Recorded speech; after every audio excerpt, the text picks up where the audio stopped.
Be sure, and I mean just that, be sure to hit the like button.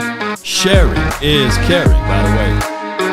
Mama said that there will be days, literally, and I mean just that, literally, just like this. Read it. Run from it. Destiny. Destiny arrives all the same. And now it's here. Or shall I say, I am. What a difference a few weeks make.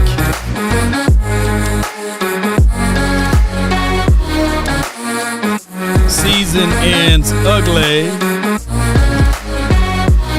UGLY, you ain't got no alibi, you ugly. Full breakdown.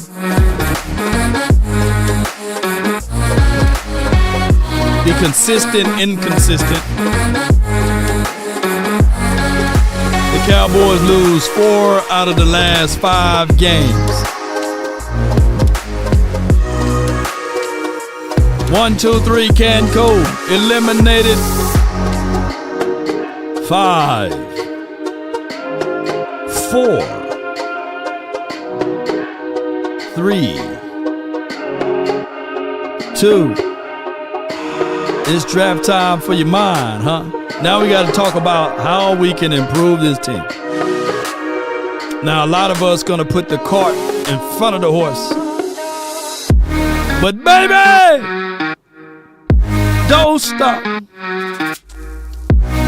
Baby, don't stop.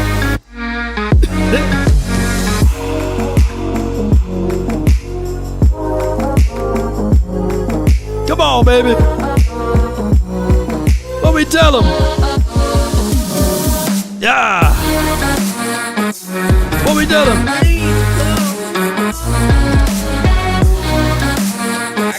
Beans and bologna. Come on, baby.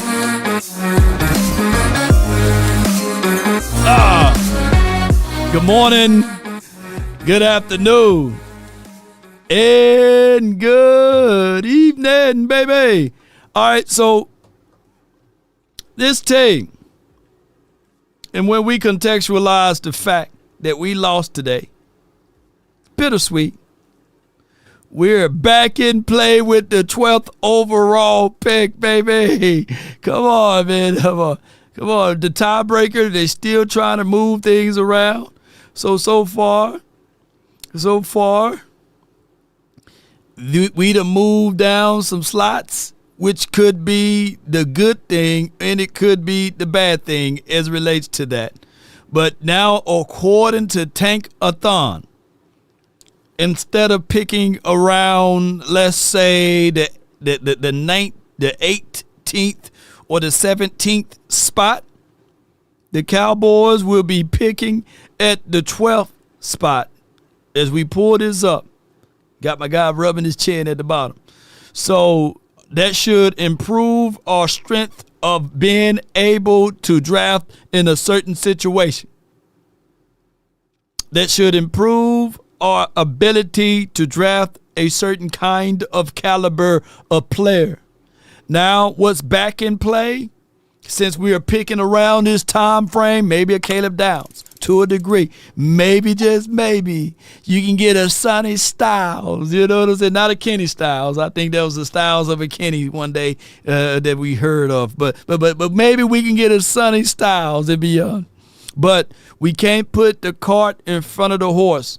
The most important thing that we must do, and we must contextualize it from this particular situation. In Miami plays New England, so come on, New England, do us or come on, Miami. I meant to say, come on, Miami. I'm rooting for Miami in this game. Are New England Patriots, are they trying to rest their starters, by the way, because I need for Miami to win. Now, I'm a big Miami fan because I would like to get that 11th spot too, by the way. You know, yeah, so 12 is nice. Thank God the season is over with. This is from Raw Talk 23. God, Allah, and Yahweh, we thank God, G-O-D, for being able to see through last season all the way into this season that this is over with. Let me take my glasses off. This should be over with now. This should be over with. Now we ain't in play for Ruben Bain unless you want to give up the form for him, and I don't think the Cowboys should do that, by the way. But if the Cowboys want to improve, I got 3 things that we must do. First and foremost, hold on, before I put the cart in front of the horse on this one, let me just say this right quick. Remove that damn politic conversation, Cowboys. We need to remove that, We need to remove the politic aspect of it. First and foremost, before we do anything else, remove the politics sides of it. Okay? Schottenheimer, you got your first year out the way. You know what it feels like to play through or coach through 17 weeks of an NFL season. You know what it feels like going through the offseason with Jerry Jones and them. And you're going to have to be more assertive and speak out a little bit more. That's first and foremost. Speak out a little bit more about the things that you want. Now, remove that to the side. Let me talk about the 3 things that the Cowboys need to do. Not should do, need to do. Black Monday. Matter of fact, I need to have these reports leaked out now that Matthew Eberflus is gone. Let me say that again. I need to have this content of information of saying that Matt Eberflus is gone from this tape, regardless of the situation. Because not one player on defense improved. Outside of Jadeveon Clowney, maybe you can throw in Donovan Ezeraku to a degree, but not one player elevated themselves up from one tier to the next. Not a single one through a course of 18 weeks. Even in the bye week, we had some devastating news. And I'm not trying to be funny when I say that. This team was in shambles the entire season. And we played around and got dirty and all muddied up during the offseason before we got into the season. So that's first and foremost. The number 2 thing, Jerry Jones, that you ultimately need to do is due diligence. There's no sense, there's no rhyme or reason for you to have a $13 billion rand franchising organization and you go hire the lowest of the lowest that's capable to run said organization as it relates to operating. All of this talking money stuff, I was send $100 to the first media member that say, man, with all bull sugar to the side, you said that you will pay anything as it relates to money to get us to the Super Bowl or get us to the playoffs or beyond. You'll write out a check. It's unbelievable. Well, put your money where your mouth at, Jerry. Why are you paying retreads to be your defensive coordinator to really run this $13 billion of organization on defense? Stop being cheap. Number 3. I'm going to add another. I'm going to put 4 in there too.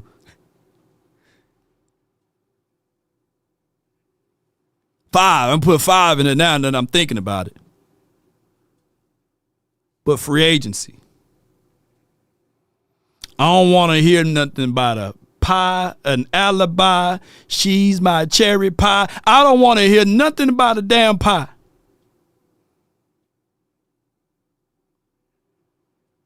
We want some cake around here, man.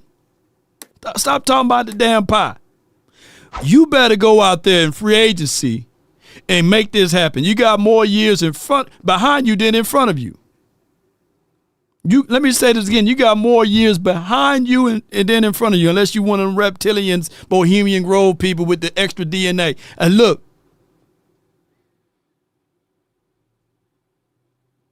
we got to get this free agency going. And what number I'm on now? Number 4. Number 4. Pay Pickens. Don't listen to the outside noise. Oh, you shouldn't pay him. Oh, he's a loose candy. Oh, you can't afford Pickens plus Crosby. Pay that man. Don't take that same energy that you had last season into the new season. Just pay the man. Or if you're not going to pay him, get off the pot. Don't be just sitting there. That's how hemorrhoids come. And we are a hemorrhoid of an organization. We sit on the pot too long.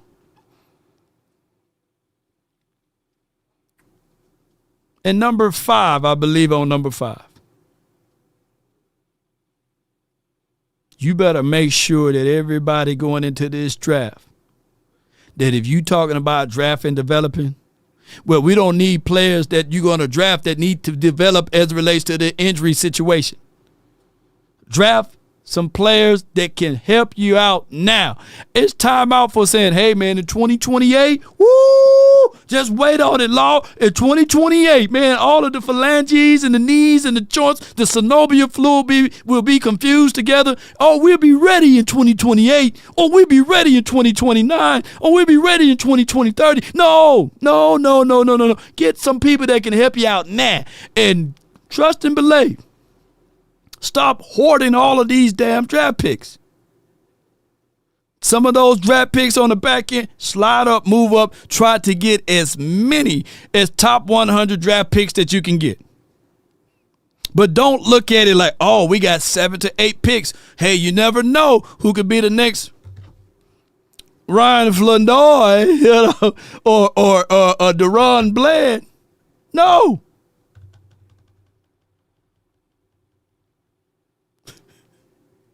I got you. This is a good point.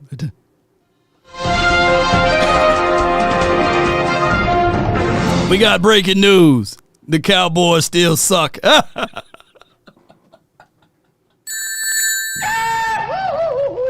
Oh, my gosh, man. Yeah, 2030. Yeah, not 2030. Yeah, 2030.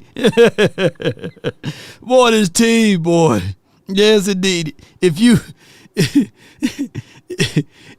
this team make you age 10 years older than what you really are. So if you're 20, you look like you're in your 30s. If you're 30, you're acting and you look like you're in your 40s. If you're in your 40s, you act like you're in your 50s. If you're in your 50s, it feels like you're in your 60s dealing with this team. Being asked at his weekly media availability about not playing, he wouldn't even let the questioner finish. He jumped in, I'm playing. This week, he understands that he may not be playing the whole game, even though that's not his choice. And I think what you're saying is that the worst thing that can happen is a serious injury to any player in this game, because it might threaten all of next year. Yeah, and you don't have the guys back. You don't have Javonte Williams there to pass block for you, right? You got a couple of rookies that have never really played. And am I going to depend on that guy to make that block and to understand? Oh, they talking old stuff. Hold on, man. They talking like the game is still just finna start or something. Hold on. Let me make sure I'm on the right path. Matt Eberflus was back. It does just. Did y'all hear that, Matrix? I don't know what. Look, they try to put me back in time. You know what I'm saying? Like, wait a minute, hold on. You know, I'm like, wait a minute. I know that this is not live. Come on with He's not here. How can you look at this with your own eyeballs and think there's a disconnect here? There's nothing, as you mentioned. They didn't get better in any real area. Nobody really improved. I mean, Clowney came off the couch, one of your better players. You had to trade, you had to basically trade your best player to get a chance to draft, Quinnen Williams.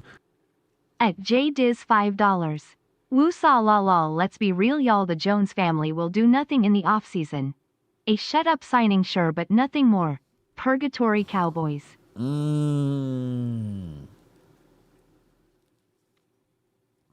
Where Pastor Troy at when I need him, vice versa. Yes, indeed. Yeah, it is, Woosa. I do not like to lose. You get what I'm saying? And I've been losing for 30 years, 30 seasons with my team. And I know that there's other teams that have been losing for 31, 32 years, 41ers or what have you. But at this point, Yeah, it is Wusa. Yeah. The shut-up signings will occur, unfortunately. They always go back to the cap, the salary. If it's one team that I want to win the Super Bowl in this particular playoff, would be either the Rams or the Seattle Seahawks, because they were spit upon and laughed upon on how the ways that you can't win by going into free agency, or you can't win by going into these type of parameters of making sure that you go and spend a little money. If it's any NFC team, that would be the two teams that I'm rooting for. Yeah. And I can probably stomach the Rams a little bit more than Seattle Seahawks, but that's a whole nother conversation, right? And it is one of those things that the eyes of the openings need to transpire. If it's another team that I would like to see win too, by the way, and all of a sudden things come together for them, would be the damn Panthers. They, believe it or not, they haven't been there since 2015. I would love to see the Panthers just do something crazy enough to get to the postseason, which they did. I believe it got them a playoff chance, for them to catch fire somehow, and the damn Panthers go to the Super Bowl. I would be like, yeah, Jerry, say, that's why you play through the echoes of the whistle. That's why you make sure that you have the off-season stuff, conditions right? Yeah. And y'all already know my stance on the damn Eagles. Shit, I can tell y'all. I can tell y'all my stance on the Eagles. Who else going to the postseason? The Bucks going? The Bucks going? No, they out, right? The Bucks are out, right? You know. Yeah, so that's for what it is. But the Cowboys, according to and this is why I say F those picks too, by the way. Waiting on the draft, and even though we moved up, let me just tell you, it's normally be by faith of another. And I ain't talking about F-A-I-T-H. I'm talking about F-A-T-E. You know, sometimes it be just our fate. The Cowboys, if I click on this, we get draft. We had Tankathon, right? And if I click on this, we've been waiting all off season. And then we fool around, and now I got to tell y'all about Keldrick Falk. Dog, I'm not finna get happy over Keldrick Falk, and it's not his fault. But I ain't finna say, man, we sucked all year long for us to go with a Keldrick Falk, and then in the second or whatever the other pick, we go with a Caden Proctor. And then we go with Weeks at linebacker. No, I don't want that. I don't want these guys, man.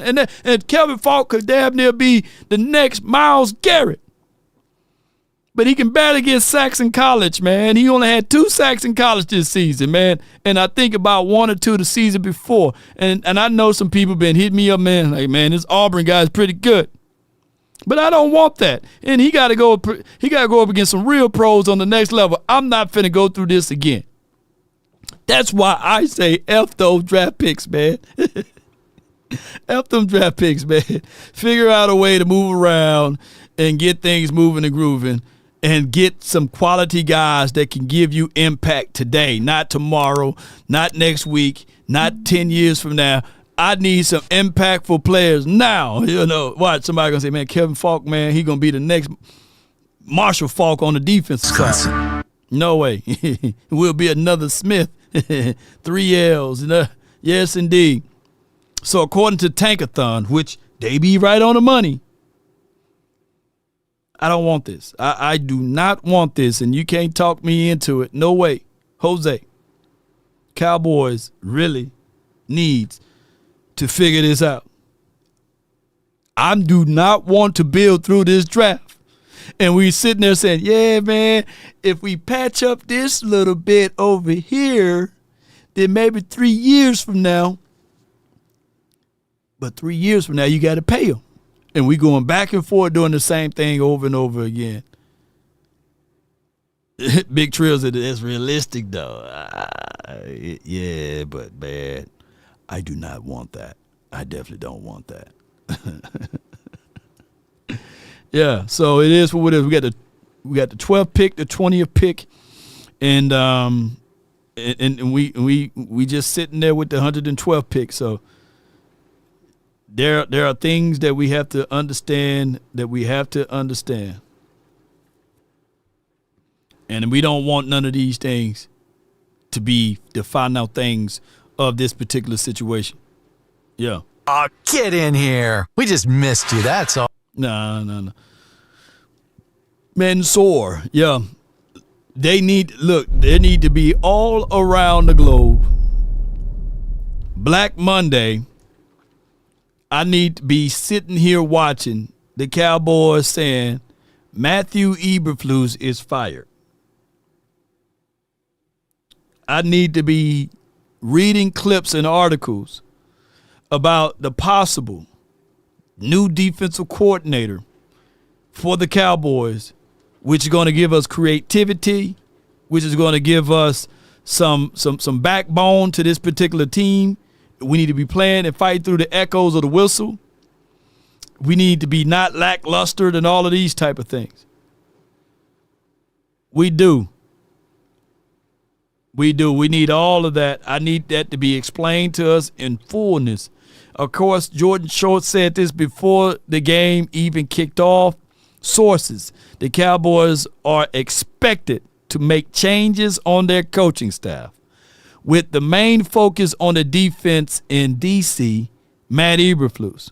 Now, changing, Jerry, you can't pull that hood over us and say, hey, we moved him to the box, the press box, or what have you. We need to have this guy have a permanent move outside of the city of Dallas in the state of Texas. As my daughter would say, she'd sing this song, clean up, everybody, everywhere.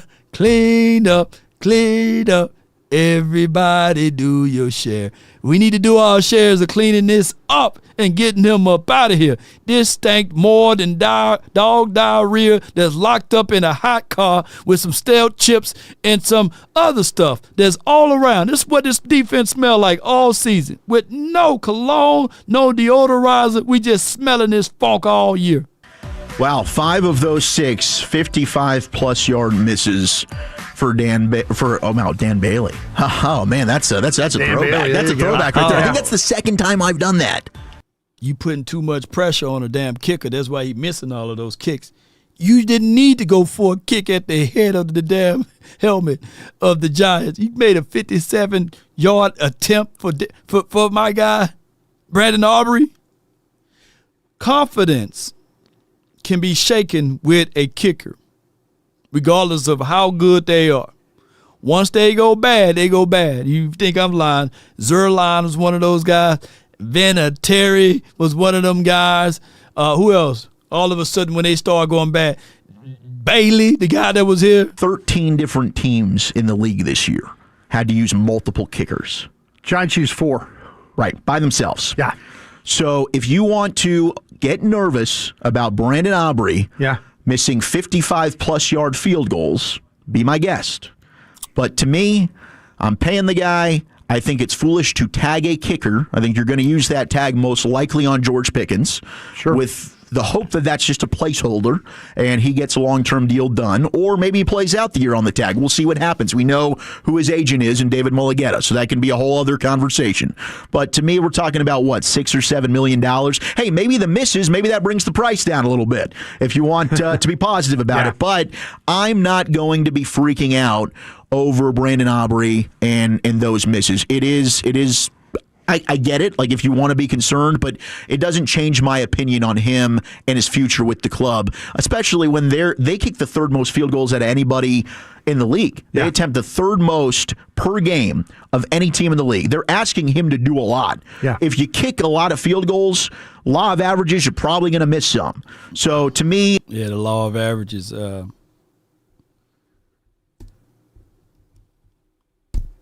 Can I say something, man?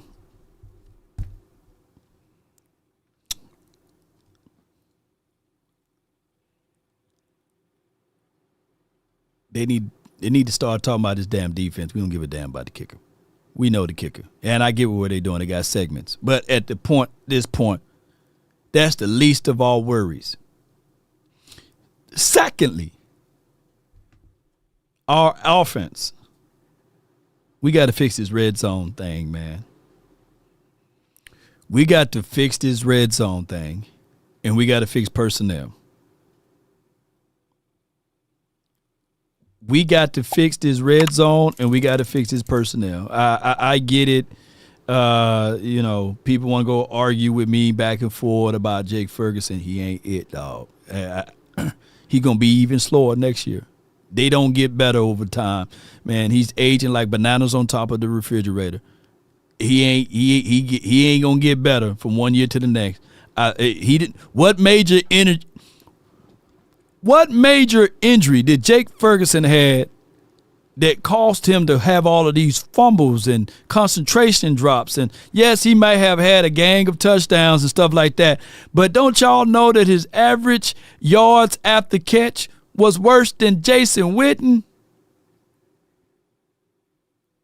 Let Brevin Span 4 get a shot at this, man. I'm quite sure if he had the attempts and if he had the opportunity, he would have had just as much as what Jake Ferguson had this season. Thirdly, we got to fix this red zone thing. Even when we had all of our starters versus the Giants, we couldn't punch it in against the 25th or the 26th ranked defense. We couldn't get that in there.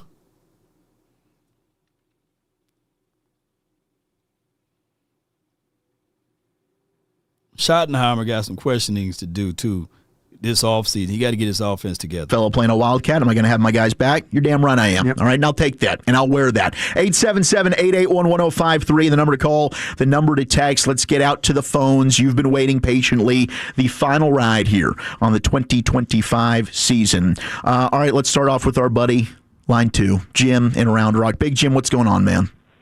Fellas, I want to congratulate you on some just stellar programming this entire season. Thank you, sir. Appreciate that. No doubt, no doubt. So y'all just let me know whenever the player interview is on. If y'all listen to 105.3 The Fan, I just want to hear the players or the coaching staff or when Brad Sham gets on, y'all just let me know. Since we're going to speed it along, I got from the 214, my guy Darius, you're live on the Nation. Talk to me, man. Talk to me, man. Well, can you hear me? Yeah, I can hear you well, man. You sound pretty good. So word on the street is they finna fire Kevin Stefanski.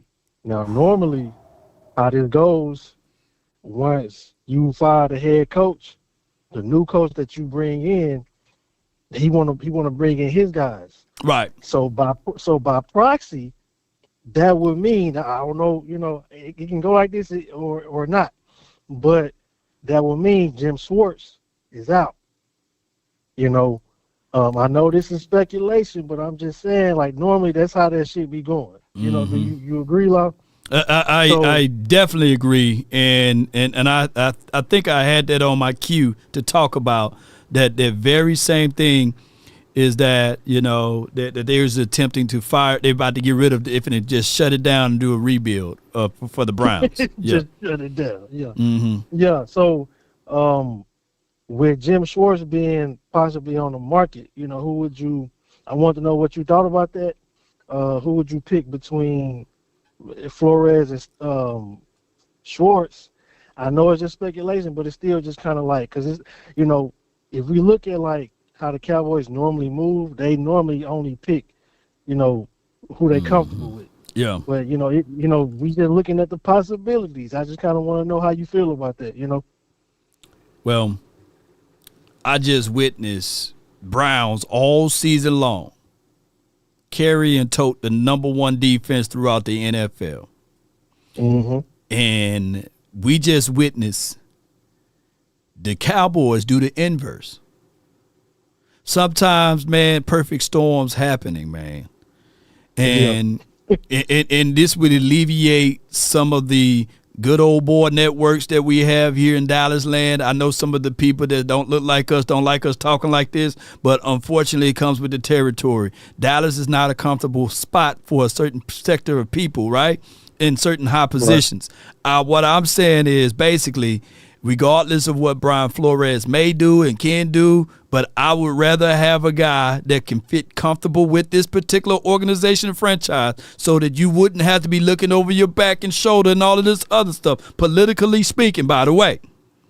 I'm going with Jim Schwartz, and I'm just washing my hands with it because I know for sure, historically speaking, that this guy for the last 4 or 5 years had the number 1 or the number 2 or top 5 defense, and I wouldn't have to worry about the other card that's going to be continued to mention by a brother or a Hebrew brother or melanated brother or whatever it may be, a Jew brother, being here in Dallas and not being able to get the kinds of things that we want. Hell, I just want to win. I don't give a dog. You know what I'm saying? I just want to win. I want to win. You know what I'm saying? So, hey, call me greedy, but I don't want to go for 30 years, 30 seasons again. Give me Jim Schwartz. Give me this particular offense that we have, and we can get things moving. That's what I would do. Hey, I know it may rub some people the wrong way, Darius. Yeah. It may rub some people the wrong way, but people gotta understand, man, that's life, man. That's just how it is, man. You know, that life. Lotto give a damn. I don't give a damn. Lotto gives a damn. Hell yeah. I seen it happen with May. Hell yeah. I'm going to auction. I got to pay my own money. And they got somebody, this is the fan of the year, the best content creator of the year. They got 5,000 subscribers, they average 50 views. They get their full ride paid to go to Oxnard. I got to pay my own way. I wonder what hue or color it is. Oops, you know what I'm saying? So I know what it is. So people can't go back and forth and say, no, man, everybody's equal. Nobody's equal. Go watch this movie, 61st Street. Go watch that series and let me know and come back. So I ain't pretending. No, go ahead and get the people that make you feel comfortable at Happy Hills forums and all of this stuff, and get back to winning. That's just for what it is. People scared to talk these days and lose sponsors and all of this stuff. I'm just telling you how it is. Give me that. Give me the third-ranked defense right now. Shoot, hell yeah. I done got all the way riled up. I done caught a whole rant, one of them epic rants he be going on. Mm-hmm. But that's what I wanted. That's what I wanted to know. I just wanted to know your opinion on that. Yeah. With that, I'm out. Oh, okay. Appreciate it. Well, boy, I tell you, man. Hell yeah. Some people ain't gonna like it, but I'm telling the truth. I'm from Natchez, Mississippi. I know what the truth is. Shoot. And like how legitimate do you think that is? I think there is interest there. I think he's going to get some opportunity to talk to some teams as a head coach. Which he deserves. Which he absolutely deserves. Yeah. Now, this whole thing with the lawsuit against the NFL, how's that going to play? Josina Anderson is adamant that why would Brian Flores take Brian Flores, and I see what you're saying, Ghost, or whoever it is said, yeah. Action Power. Flores is not a better defensive coordinator than Jim Schwartz. If we want to just call a buck, you know what I'm saying? Jim Schwartz, historically speaking, from stat line to stat line, has been a better defensive coordinator than Brian Flores. That's all I'm saying. And you got to understand, you got to be able to work along and get along. And we already got a third of the NFL that don't like Jerry Jones. Now you want another half to not even like Brian Flores in the city and the state that he lives in? Come on, man. Shoot. There's things you have to know about Brian Flores going in. His defense is pretty intricate the way he plays it. And is he going to want to have maybe a big, massive turn? Now, he might, because it might be a situation where he's like, yeah, I'd like to have this guy, this guy, this guy. Obviously, he knows how to coach defense. Obviously, they have a good group of players up there, too. Yeah, and I think that the other, area is special teams. Yeah. How do they evaluate the special teams this year? I know you troll the action, pal. I know you troll to change special teams, too. I don't think Nick Sorensen's very long for this. And Stephen Jones was talking about it on our show on Friday. He did mention special teams. He says we have not excelled in 2 of the 3 areas that you need to. Yeah, I mean, they came into today and credit Saad Youssef for this per True Media Sports, but they were dead last in the NFL in average starting field position. Yep. Now, Cavante did lead the NFL in kickoff returns with 62. He was 20th in the NFL in terms of average yards per return. That's terrible. Now, today, obviously, he racked off the big one, so that might be better. But when it came to punt returns, he was tied for 32nd with 10 returns, and he averaged 5.5 yards per return. So that's just the returning units. The coverage units were pretty darn terrible this Yeah. year. And I know we were, Bones Fossil was always a topic of conversation. It wasn't because the units were poor, though. It was, does he have a little bit too much of a voice to be able to go for it and do this or be aggressive here where let's send a block unit out there where it's like, why? Why are you trying to rush and block the kick? You're fine. You don't need to do that. But Bones' units were always really, really good. We haven't really had to look and complain about the coverage and return teams here with the Cowboys for the last handful of years. But I think defensive coaching and special teams coaching, both on the table. Phil Moffitt was in the game today. First time he was activated all year, had 2 special teams penalties. Yep. I mean, Marquise Bell was a guy that got a lot. Bell was another guy. Yeah, today. they've had a lot of problems on that special teams. They have. They certainly. No doubt. A lot of problems and major problems in so many ways. All right, let me get to the next call. Appreciate everybody, man, for jumping in. I got from the 901. You're live on the Nation, man. Happy New Year to you and everything. Shout out, Long Nation. Shout out, Memphis. Shout out, Tiger. Shout out, Hardaway. Shout out, Bridge. Shout out, John. Shout out, North Memphis, South Memphis, West Memphis, Whitehaven, Black Haven, New Chicago. Who am I forgetting? New South Dallas, Memphis, Orange Mound, Bethel Grove, Highland Park, M-Town the house. Let's go. Let's get it. As I watched the game flow today, I can see they just went into it. They weren't taking no shots downfield. But I love what I saw out of Jaden Blue. I love what I saw out of Phil Moffitt. So I'm a little bit more confident now if Javonte runs and goes after the money. And as far as D coordinator, you are absolutely 100% right. You got to look at all aspects. Yeah. You got to look at the real life conditions. Yeah. If Brian Flores comes there, he already sued the NFL, like you said. Yeah. So Jim Schwartz, I'm okay with that. But Jim Schwartz walking around with a guy that just got 23 sacks. Yeah. Jim Schwartz walking around with Denzel Ward. Yeah. Jim Schwartz walking around with some playmakers on defense. Yeah. What are we going to do? Focus on the O-line, focus on the D-line, and let's go. Let's get it. The schedule, we already know who we playing next year. Yeah. I mean, there's no reason why we shouldn't go to the playoffs. Yeah. You're right. We're playing against good teams next year. We got to see the 49 AFC West. Yeah. I'm not too concerned, but I watched that Seattle game last night. Shit.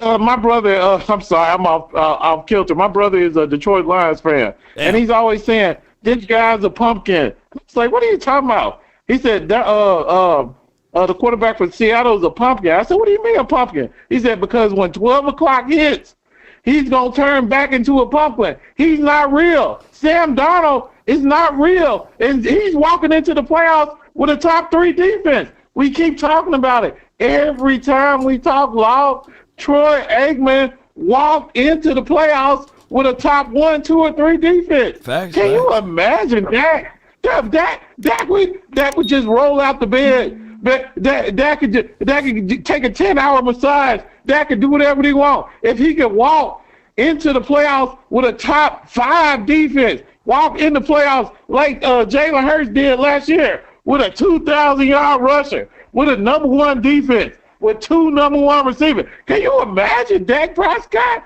having that for 1 year? That's all I got. In town, the house. Let's go. I need you next to me. I need you beside me. I need you in front of me. Let's go, Cowboy Nation. I'm out. Yes, indeed.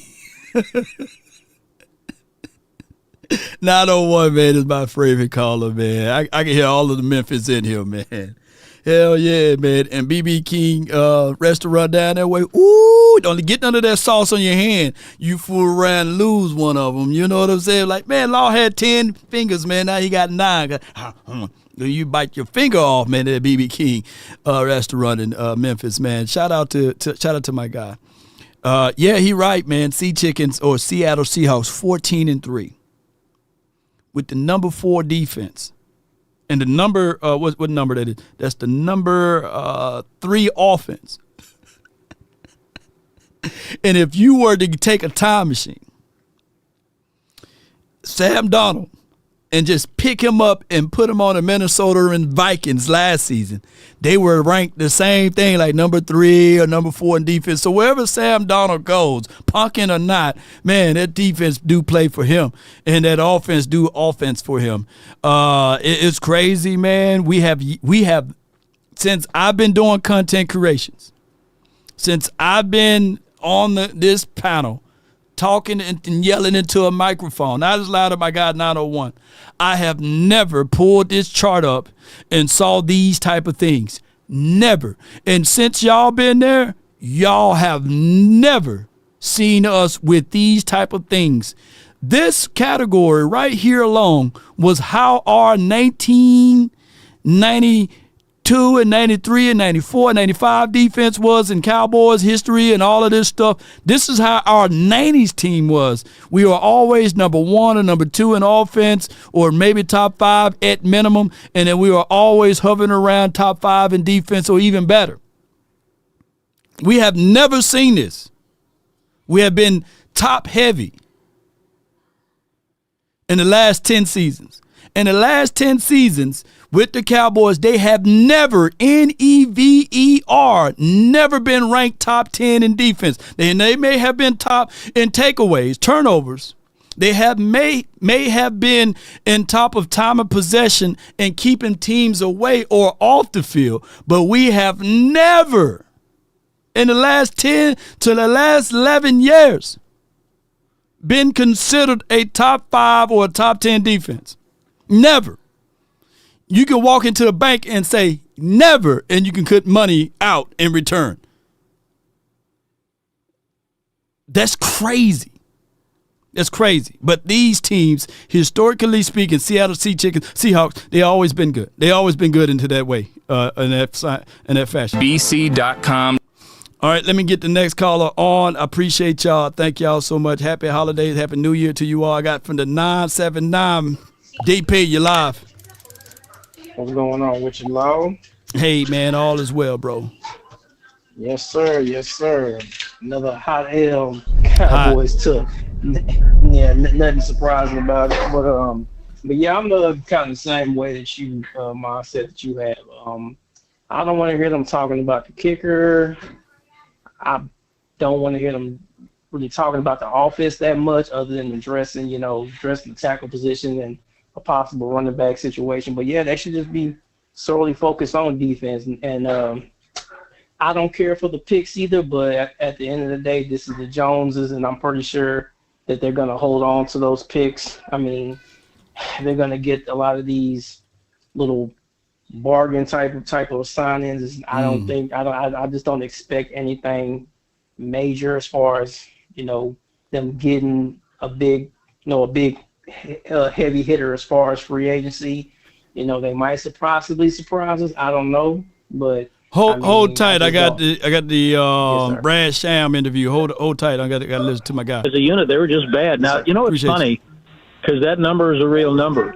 And I don't know if Brian will agree with this. By the way, I'm a Cowboy fan too, so I like to listen to these. Not as bad to look at as the 2020 team.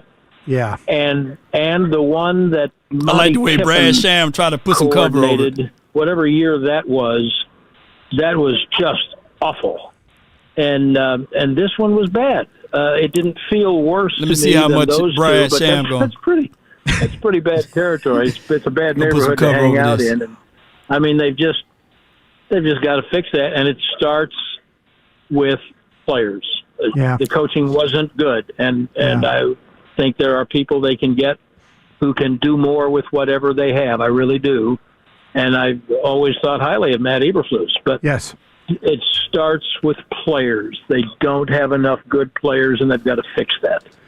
Yeah, Brad, I heard you and Babe talking in the post, and I agree with you guys. And Babe talked about it might be 6 or 7 different players just on the defense, and people on the text are going, "Are you serious? 6 or 7?" Yeah, and I'm like, yes, I'm serious. 6 or 7. It really needs to be that drastic of a turnover on that defense.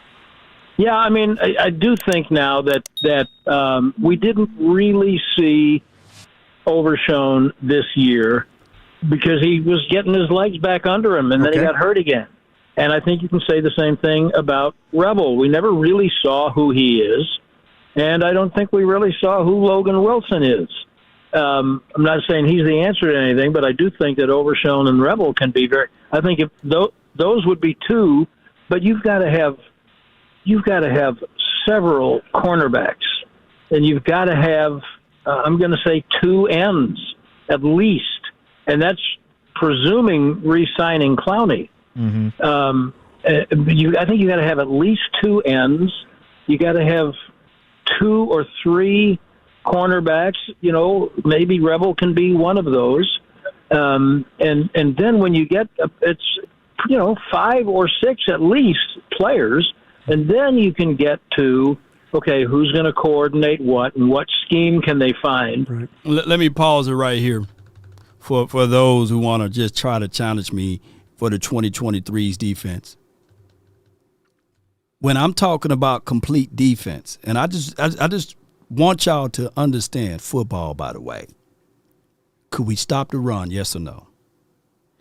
And when your offense is as efficient as it was in 2023, of course you're going to have, by stat alone, good defense because of the simple fact that you're putting up 30 points and 40 points a game.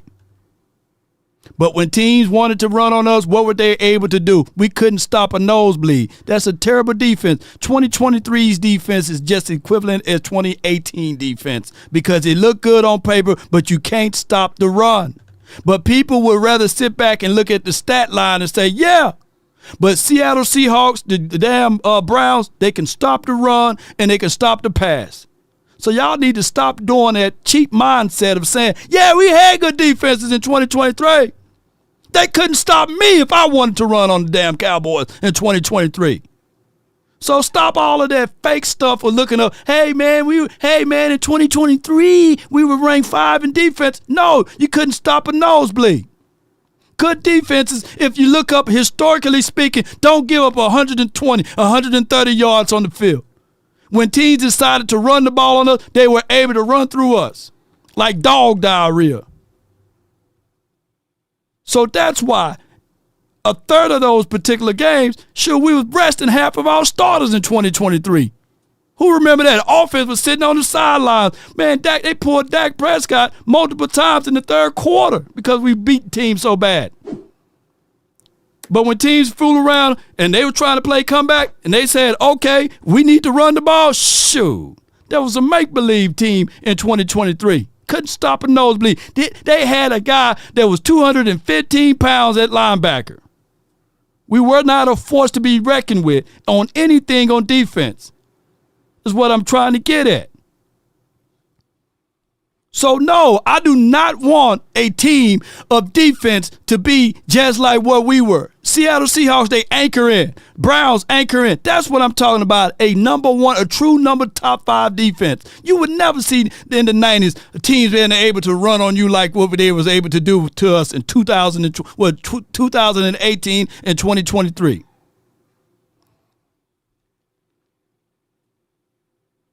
So our defense been trashed for the last 10 to 15 years.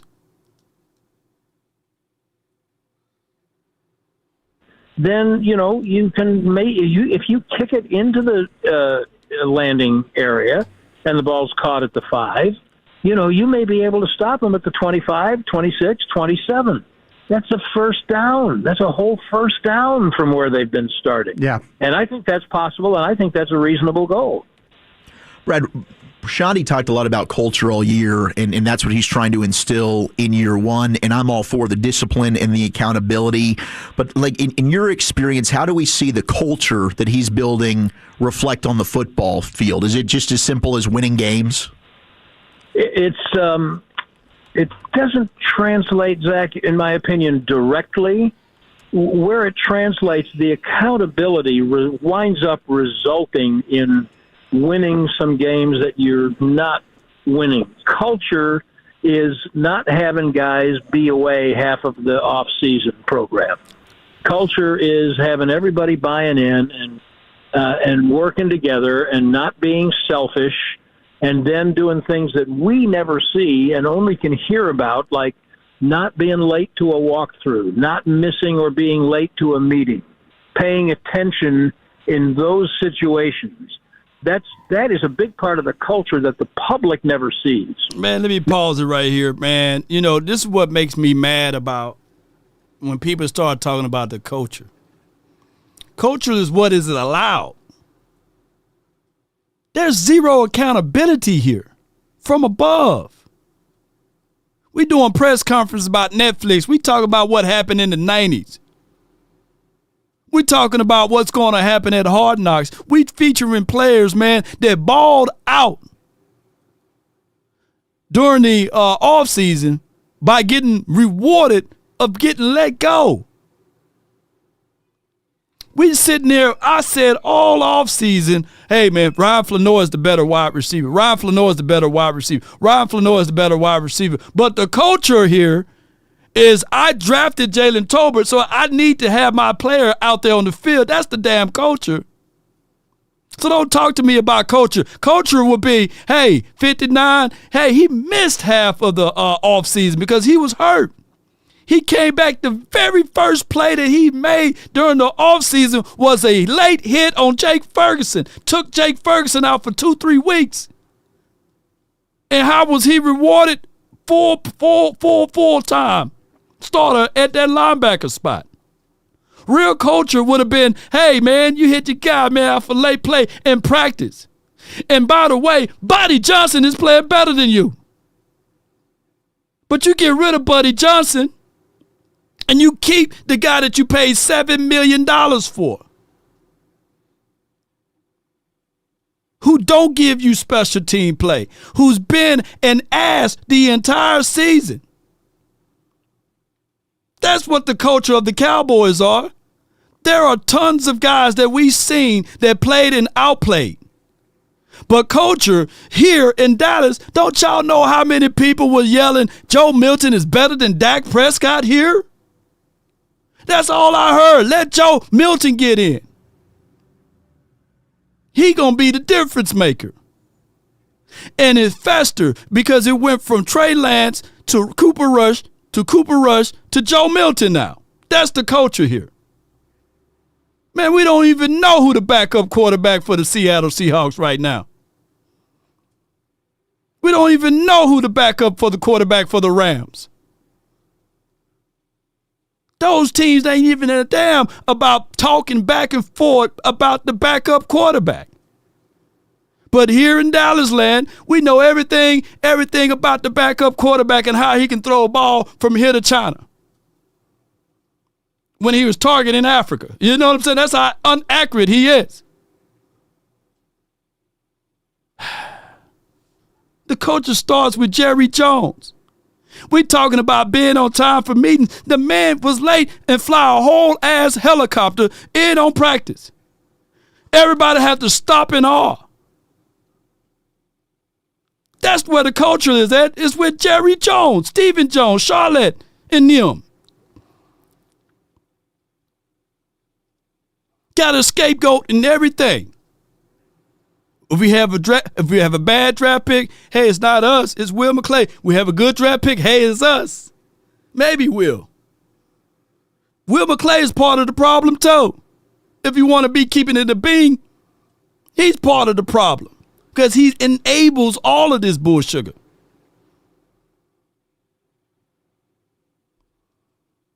No other organization do that.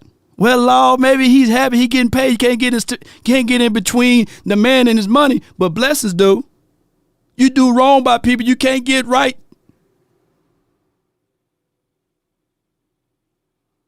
Who's involved in the playoffs, then if they decide to make that move, I would hope they would move on to the next guy as soon as they can. Schottenheimer made a real good point, I thought, on his pregame show today, and it was like right at the end, so it was easy to miss. And that was, if you don't make the playoffs, you really have to take advantage of these couple of weeks because you now have some evaluation time that's not available to playoff teams. Yeah. So you've got to take real good advantage of this time that you have and don't want to make sure that you are a step ahead on your evaluations, and that means of everybody and everything, so you can get going real fast. So if they don't have their eyes on, if they move on from Eberflus, if they don't have their eyes on someone on a playoff team, then let's not waste time. And if they do have their eyes on someone on a playoff team, let's line the ducks up in as much of a row as we can, so whenever that guy becomes available, they can move, because they need to have a very clear idea of what and who they want and why. And if it is Eberflus, by the way, my opinion, he's going to have to convince management, including the head coach, that he's prepared to be more flexible than he was this year. Yeah.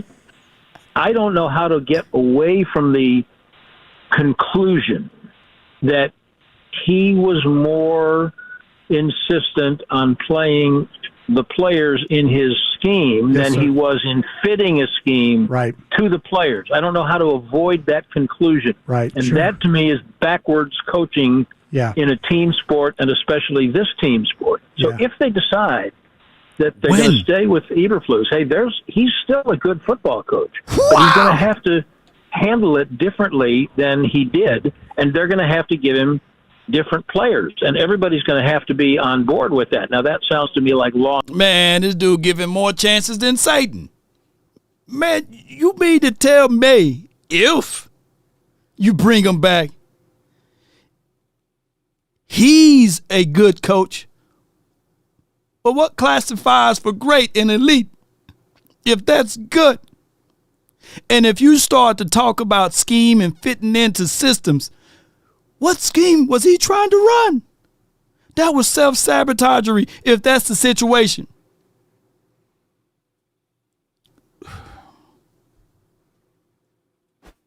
Across the Dallas Cowboys radio network. You're turning it on. All I can say is, man, that is some if. That's crazy, y'all. That's crazy. I got back to DP, man, for the 979. What's on your mind, man? That boy crazy, man. I almost forgot you had me on hold. I know, right, boy? I'm going in. That's all good. It's all good. That was funny. But now I'm actually on got the same mindset that you have as far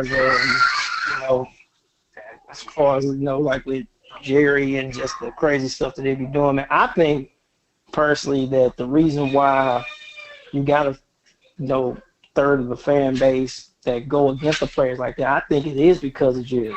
Yeah. Because routinely he'll throw little sneak dissing comments towards guys like Dak, or like he did with Dez, or he did with Zeke. Yeah. And that's just to name a few. And then you got a lot of these so-called fans that act like they can't think for themselves, and then they'll go off of what Jerry is saying. Yeah, yeah. So, I mean, that's why we can never get the full-on support.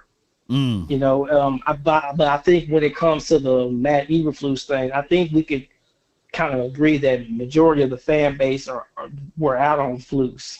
So that's why I don't see him coming back. Yeah. But I could be 100% wrong on this because we don't know how Jerry thinks. But and just this offseason, man, I would like to see some legit action being done. It's hard for me to believe that it's gonna happen just because of how they think. It's hard for me to sit here and be like, oh, Jerry's gonna have an epiphany and be like, all of a sudden, you know what? My way definitely isn't working. No, let me go ahead and step aside and let somebody else do it. Like I just don't. Yeah. I don't envision that. But I mean, who knows? They might make a splash play and they might get Max Crosby. Who knows? But I'm gonna say it again. Like in closing, I guess the same way I got. He's like, man, the hell with them picks, man. Like, I ain't trying to see them, man. I don't want to see no more players getting developed. It's gonna take 2-3 years to possibly hit on them. Man, just go out, man, and get some legit dudes in free agency, man. Like, I don't care if you got to spend every dime. Ain't nobody saying you got to get all pro players. But right. Get guys that are gonna fit whomever the defensive coordinator is gonna be. because Brian Flores, you can't name me anybody on that Vikings defense. Yet they're ranked 10th in the league. So, and I'm not saying, obviously, I'm with you, bring Brian Flores. That would be a little too much, but just somebody, man. But, I mean, I'm battling too much, man. But as always, appreciate it again. Man, thank you, man. Appreciate you, man. Thank you so much, man. That's my guy, DP. And here's what I want to say, man. I'm not trying to say that I'm anti-Brian Flores. Let me just get this really clear to you all, Let me get this really clear to you all. It's bad enough that we got the ops against Jerry Jones and the way he moved in the National Football League. And can you imagine that you got someone who's already in pursuit of suing the NFL to be here? That's like a double negative. And I know we want to do the biggie. We can take a negative and turn it into a positive and all of this good stuff. But at the end of the day, there will be even more total chaos, right? And you got an outspoken guy, and that's going to be more drama for your mama. Maybe that could work.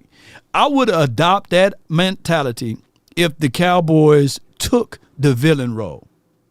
But the Cowboys are too nice, and they take the high road on certain things, and they will appease to satisfy the massive. So they will grin. They will smile. They will be subject to saying, you know what?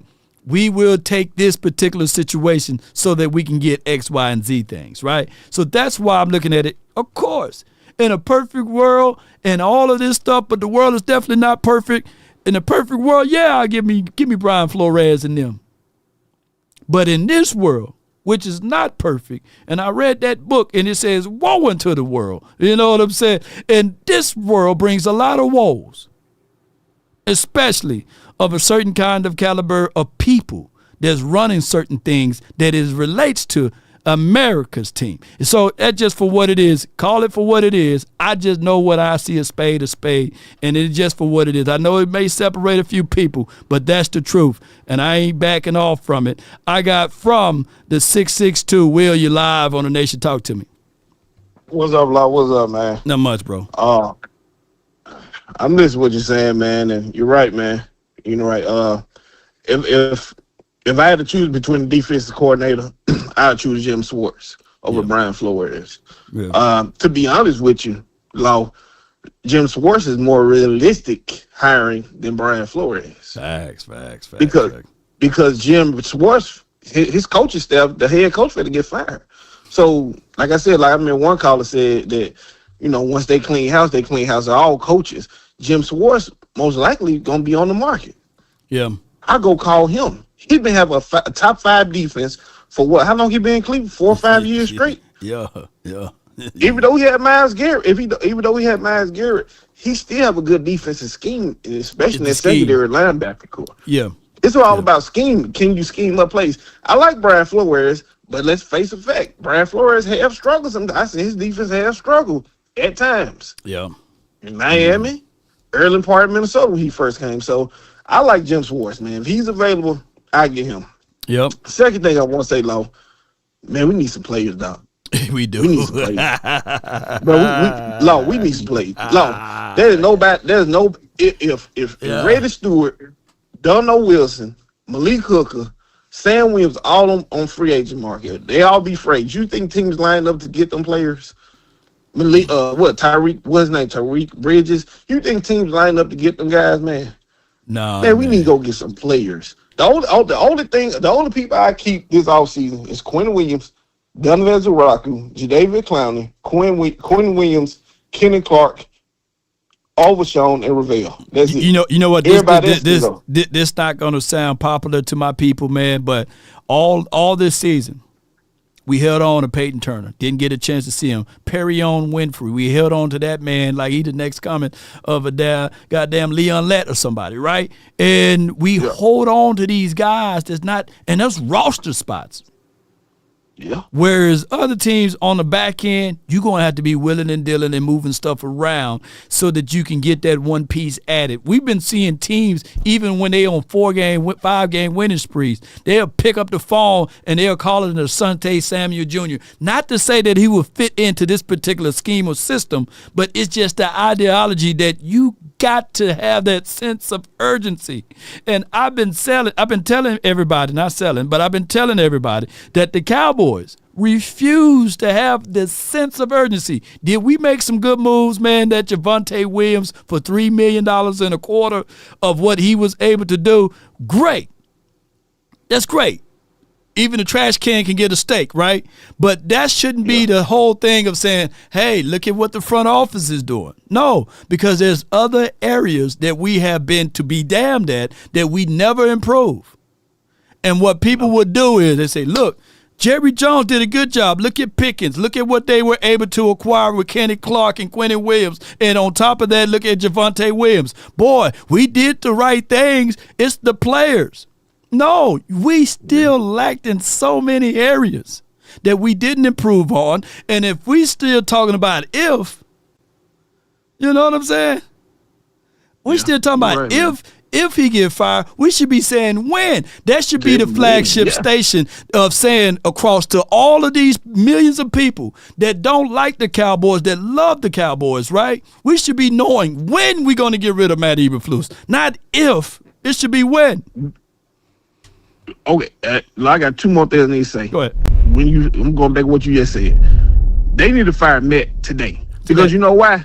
A lot of coaches getting rid of other coaches tonight in the morning. You need to get rid of him by the morning time so you can start your coaching search. Yeah. You don't want to start late because you're going to get the leftovers. Yeah. You're going to get the leftovers, and you're going to try to hire within. You're going to try hire with the guy named Aaron White Cotton. I got a feeling they might try to hire him. Yeah, that's a whole nother conversation. That's a whole nother conversation. But that's how it is. But one more thing I want to say, I'm going to get off. Yeah. Jaden Blue, he played good.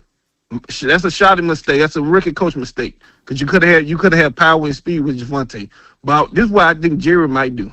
Yeah. Jerry might not sign Javonte back and say, hey, you see Jaden Blue, let's make him and Phil Moffitt the 1-2 running back. Yeah. I got a feeling that's gonna happen. Yeah. I got a feeling that's gonna happen. Yeah, that's all I got, man. Appreciate you, man. Thank you so much, man. And trust me, y'all, I'm not angry. I'm not mad. I'm just voicing my opinions, man, from a what do you call that? A passionate angle. You know what I'm saying? So please, y'all, don't. And I'm trying to rush through it, try to get out of here at a good time.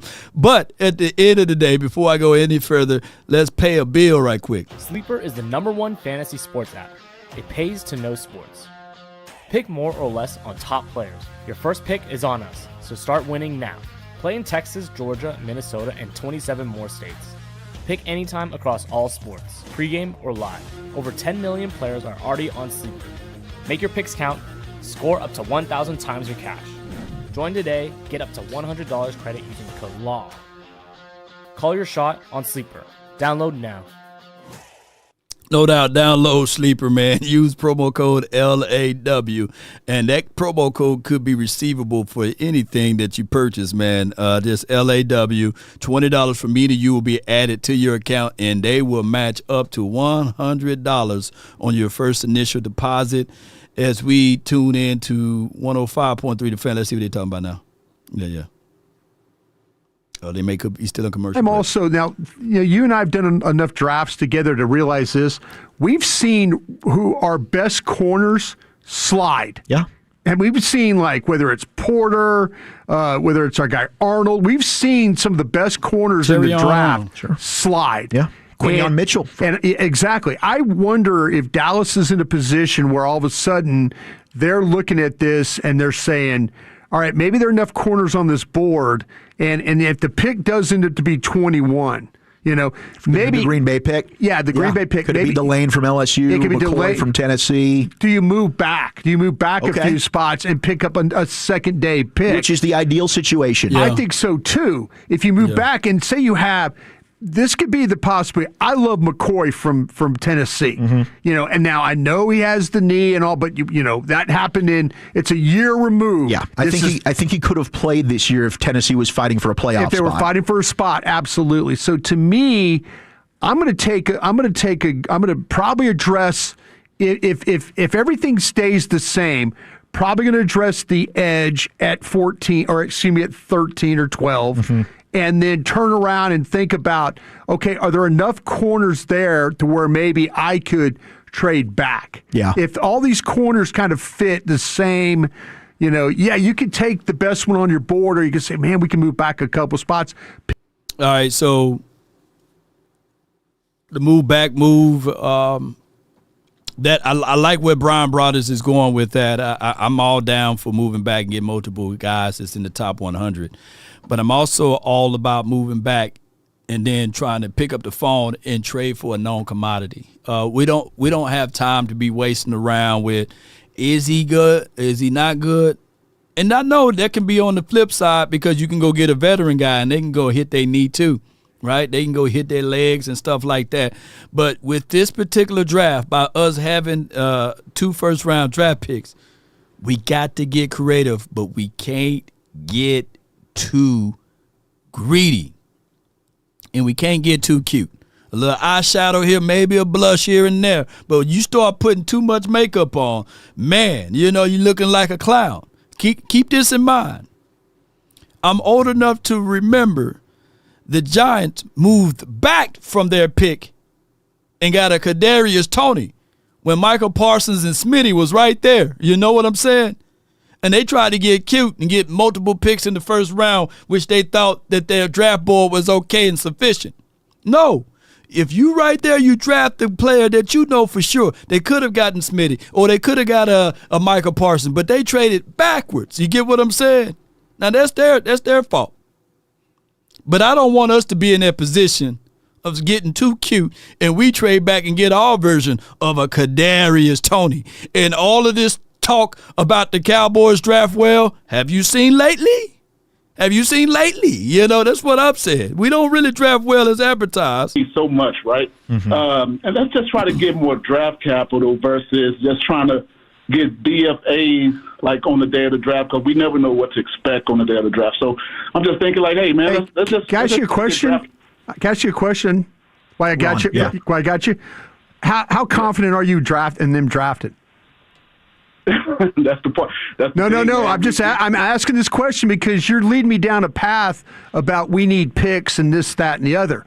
If you're confident, if you're going to come out and tell me, hey, Broadus, Wolchuk, I am 100% confident this team will take the picks that we get and make a difference, then I'll dance with you all day. Right. But I don't know. I think there's a little bit of apprehension about this team drafting right now. Facts. Exactly. I like that part, bro. On that part, man, because yes, they can hit it in the first round, but after that, man, they kind of seem like they don't know what they're doing after that. But that's what I want to know, man. Like, is it possible we can dangle Pickens out there for more draft capital? That's pretty much what I want to know. I appreciate the call on it. It definitely is. No, there's all kinds of possibilities. I'm sure somebody would offer a high pick for him. Yeah, I mean, what the thing about the Cowboys traded a 3.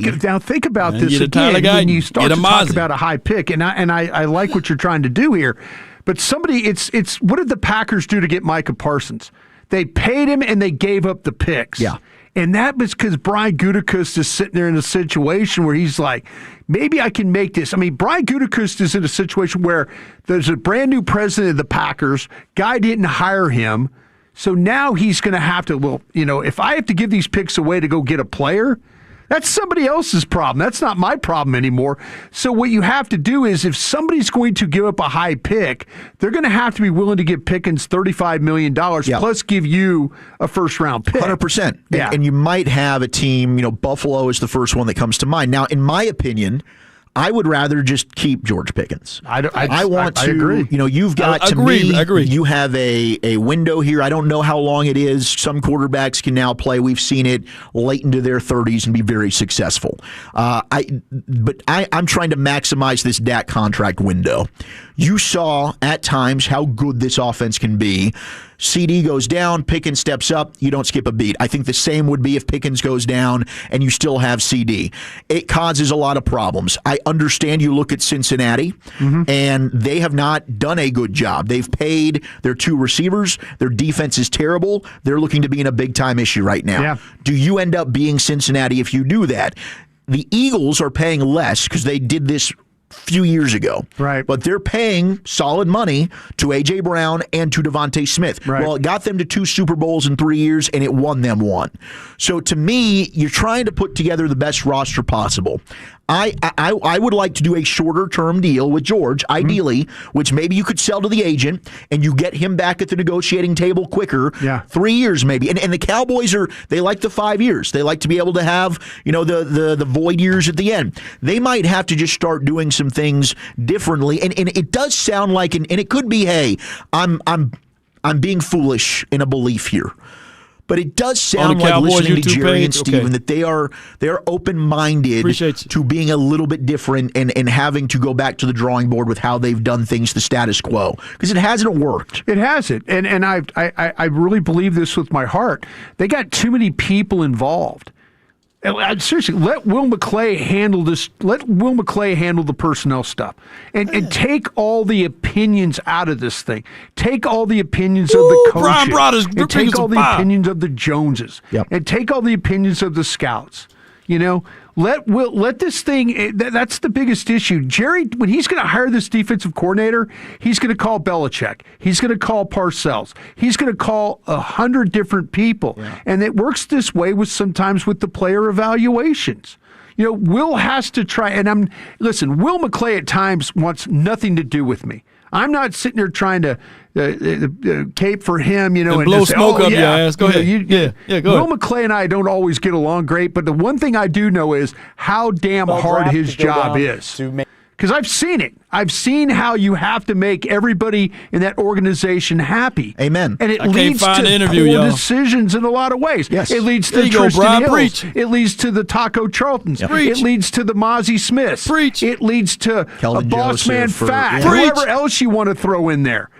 Just throw them all in there. It leads to trying to find a consensus when it needs to be 1 or 2 guys saying this is the direction. Howie Roseman doesn't have to deal with that. No. Les Snead doesn't have to deal with that with the Rams. Man, one damn, boy, you preaching. One person, one idea. Take the information, be with your head coach, and kind of figure it out. Preach. And Jerry even used the word a bunch of different philosophies with the defensive struggles. Well, the philosophy needs to be. I would. Let me say this, man. That's one of the problems. That's one of the problems of Jerry Jones too. That's one of the issues. I recall, like way back in the days when they was drafting DeMarco Murray. He picked up the phone and he was just so unsure about DeMarco Murray that, he called Barry Switzer and said, hey, is DeMarco Murray X, Y, and Z? Meaning that it's okay to seek extra information on someone. Wise men seek counsel from another wise man, however the saying goes, right? So it's okay to seek counsel. But damn it, it's okay to do your own homework and know the answers for yourself. And I think that the Cowboys front office, they want all of this shine, they want all of the fame, but they don't want to put in the work. So they take these shortcuts. That's why we be so top heavy. That's why Brian just broke it down on why we so top heavy, because you got so many people hands. Whereas Howie, that's Howie team, right? Snead, that's Snead team, right? So, or whatever else, the general manager, that be their particular team, whereas we be a conglomerate, where we be going all type of different ways with this direction. And we are never one unified team.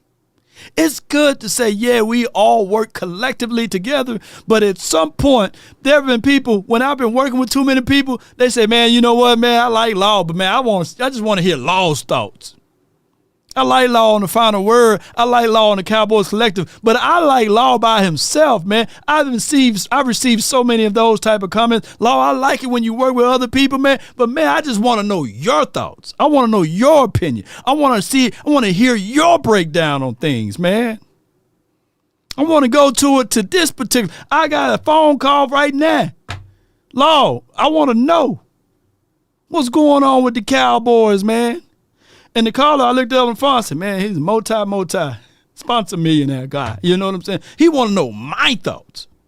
So that's why when we go into this particular situation, we be having so many people with so many angles and their thoughts and their independent studies, and then all of a sudden we draft a Tyler Guyton. All of a sudden we draft a Mozzie. All of a sudden we draft the Tacos in them because we overanalyzing. Is his arms too long? Is it too short?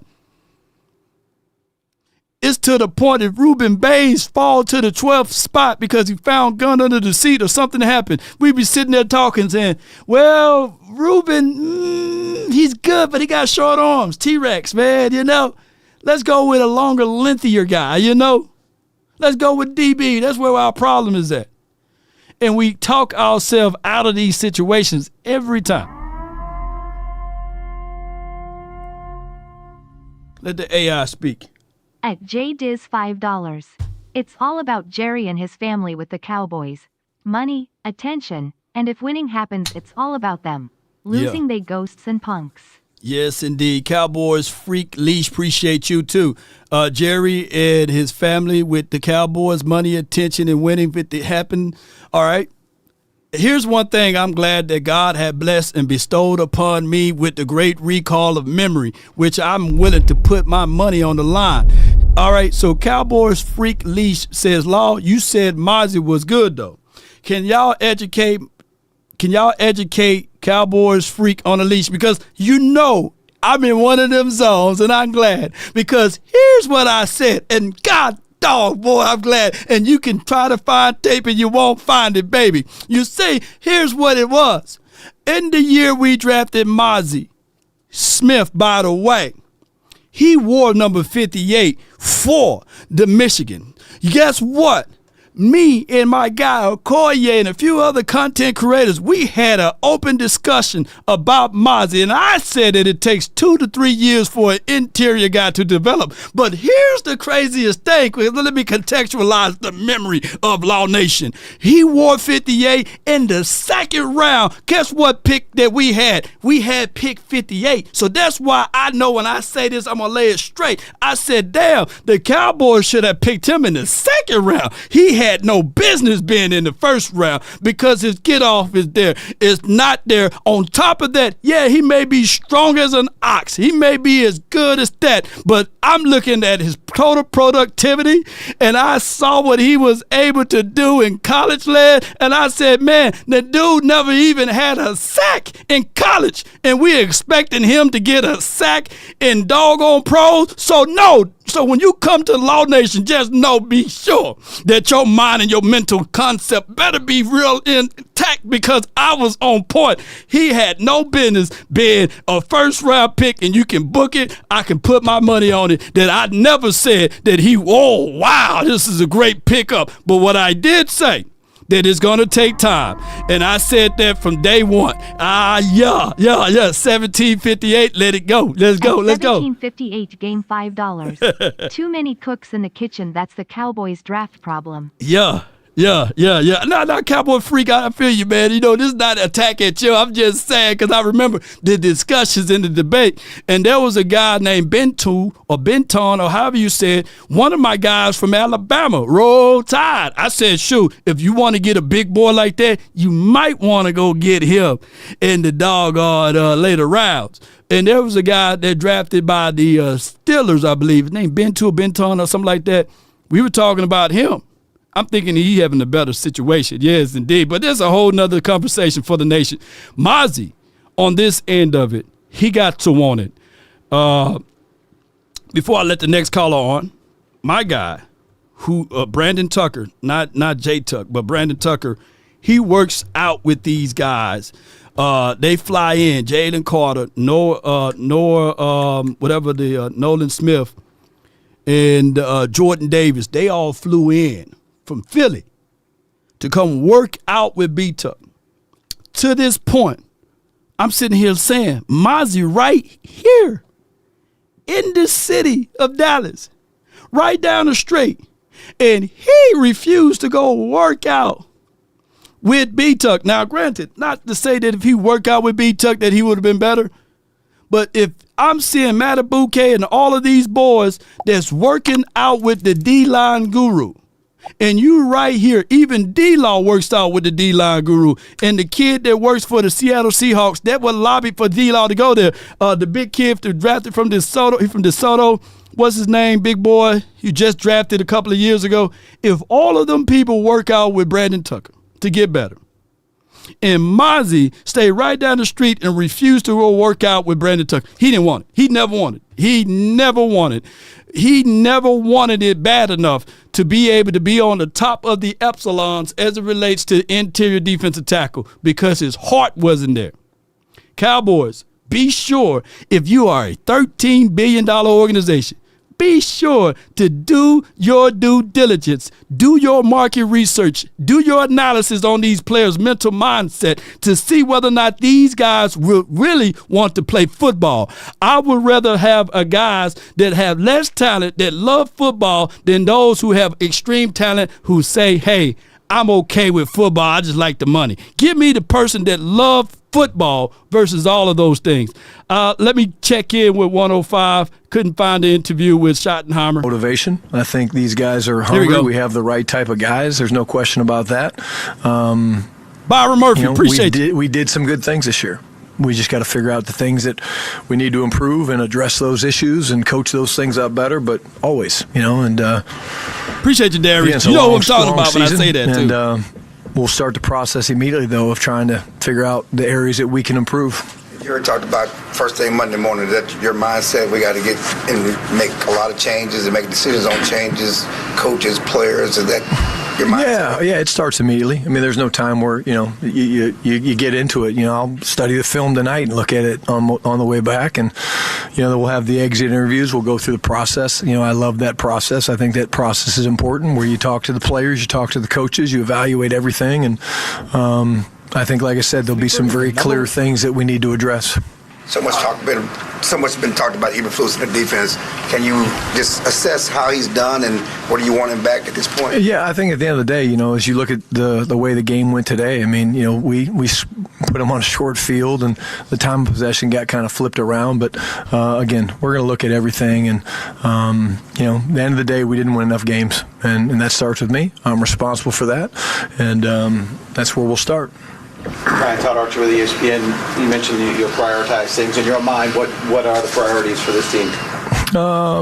Again, I think there's going to be a number of them. But, again, at this time, I'm going to, think about the guys in that locker room. I'm going to go love on them some more and tell them how much I care about them because I appreciate how much they put into this season. And then, we have time to get into that, and like I said to Clarence, we're going to start that on the plane. And but there's a number of issues that we need to address, and we'll do that. Yeah, second quarter stretch there where they were backed up. Murray got a penalty, remained on the field. There were other times where defensive guys, linemen, Solomon Thomas came off after penalty. Other guys came off after penalty. Kenneth stayed on the field. Yeah, the big thing is when it's a combative penalty like that, Todd, you can't see exactly like what happened and what was it real? Like was it him? Was it something that maybe we didn't see? So the jumping off sides and stuff like that, that's an immediate, hey, come on out. We do it in practice actually, but we didn't have a great shot of it, quite honestly, of what happened over there on their bench. There's Brian Schottenheimer after a 34-17 loss to the Giants, 7-9-1 in his first year as head coach of the Cowboys. Shotty and the tape from the locker room brought to you by the all-new National Medal of Honor Museum in Arlington. It brings the stories of America's greatest heroes to life through virtual experience and exciting interactive technology. Plan your visit today at mohmuseum.org. Now, maybe not totally fair on Shotty, but here are just some of the other turnarounds and how some of the first-year head coaches fared. You have 5 playoff teams that came off 11 or more last season. New England with Mike Vrabel. Yes. You've got Liam Cohen in Jacksonville. Yes. Ben Johnson in Chicago. Yes. You've got, of course, Carolina and San Francisco. Those are not new head coaches. You've got 4 division winners that are coming off 12 or more lost seasons. Those would also include New England, Jacksonville, and Chicago. Carolina being the other. That's Dave Canales, not a first-year head coach. 3 worst of first division champs, New England and Chicago.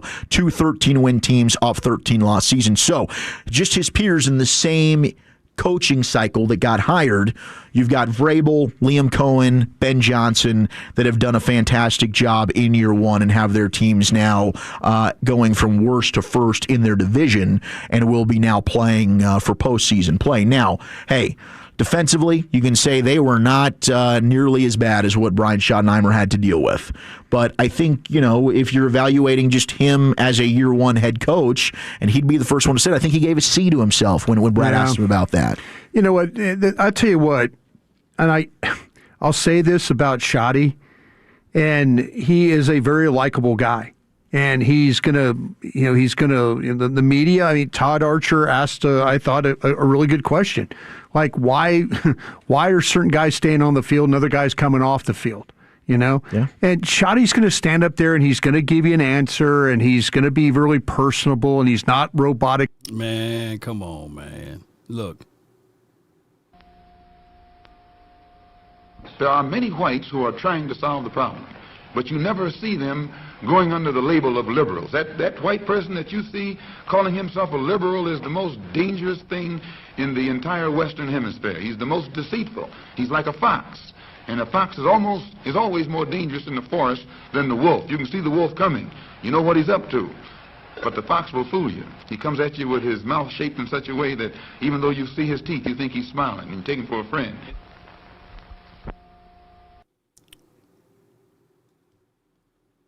I'm hearing a lot of foxy stuff, man, with Schottenheimer.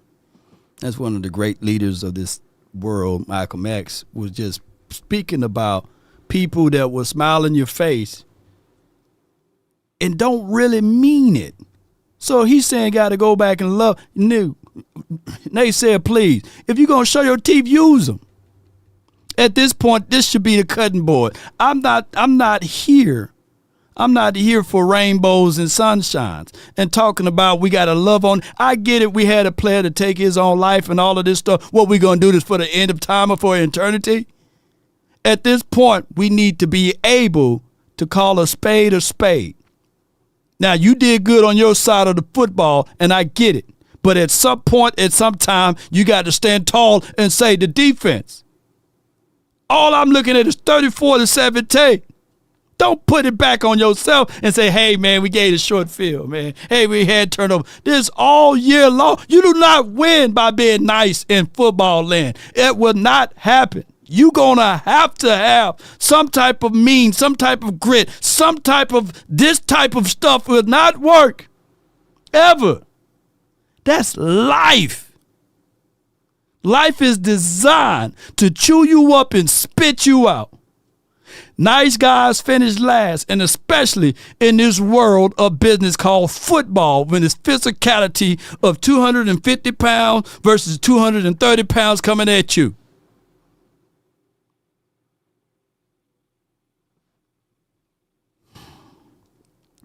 You had a 4,000-yard passer, most passing yards in the history of the Cowboys in a single season for Dak Prescott. But where do you win games, Brian? Red zone success. They were not. Yeah, that was You've not. You've got to score touchdowns. We're complaining about Brandon Aubrey. Still have time, but he got to change it. Attempted 16 50-plus yard field goals. Yeah. 16. Yeah. So how bad the defense was, we've got to evaluate this thing as a whole. And it's not like, I can't believe people are complaining about the offense. Did you see how bad? No, it's a team game. We've talked about the special teams today. It wasn't good enough. Well, a big reason why you also did not win some of these games is you did not have red zone success. And at times, you were a poor team on third down to stay on the football field. Yeah. And when you're the head coach and the play caller, some of that stuff also has to be pointed to. Yeah. And I do think maybe some of the criticism that would have been received on offense is because of just how historically bad this defense is. Yeah.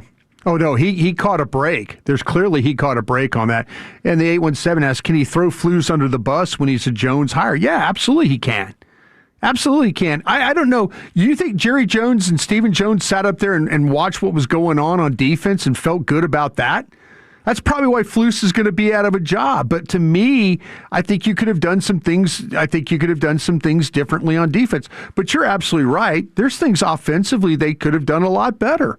And that fell through the cracks. And some of the things that we didn't notice about a first-year head coach was because of how historically bad the defense was. Yeah, I mean, Shotty, I know he mentioned he feels good about the clock management. I think there were stuff with the timeouts, that we would point to when we did some of our halftime shows. And again, I mentioned in the open, I'm feeling so much better about the direction this offense is going now compared to a year ago. I think there were so many positives, but ultimately when you're 7-9-1 and the season was not a success, now we've got to look and critique and evaluate everything.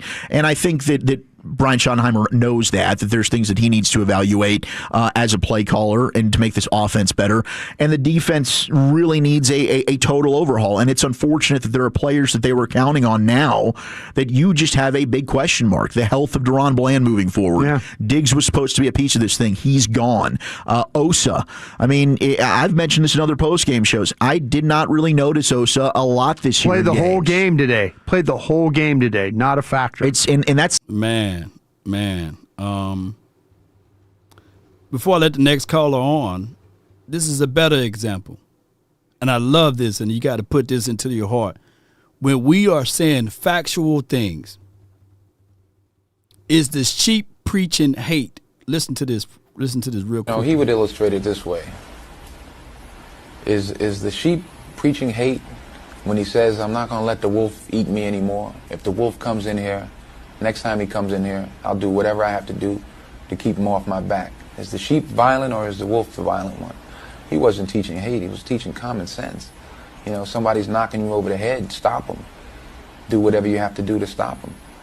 The ones that were knocking him over the head were afraid of the fact that he might swing back. So they said, no, he's teaching hate.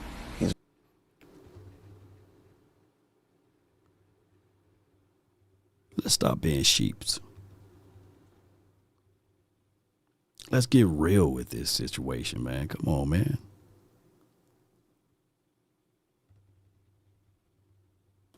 Shotty, at some point, all season long, if you can't see it,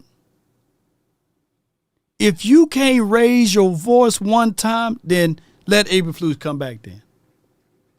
Let him be the damn head coach, and then you be the subservient. Because at this point, I get it. Man, we would give, all of Dallas would give you a pass, bro. To call a spade a spade. The defense let us down this season. And that's okay.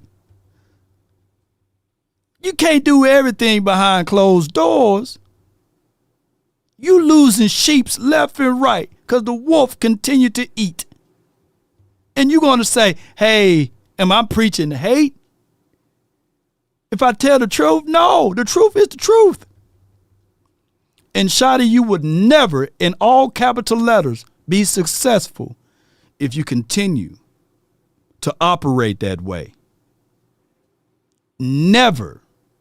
And I'm saying this as a man that's standing on business. You would never be successful if you continue to operate that way. Even JC got mad enough to go make a whip to whoop people out of his church at his father's house. You at some point got to get mad and move some stuff around. Or if not, you're comfortable accepting the role that you are in. You're going to have to get out of that if you want to be successful. And we can't be having continuancy of Jerry Jones saying, oh, yeah, this man can stand tall. He's been biting his lips or biting his tongue and all of this stuff. At some point, Jerry looking over there, seeing you biting your lips or seeing you biting your tongue, when you going to open up your mouth and make things change is what we need.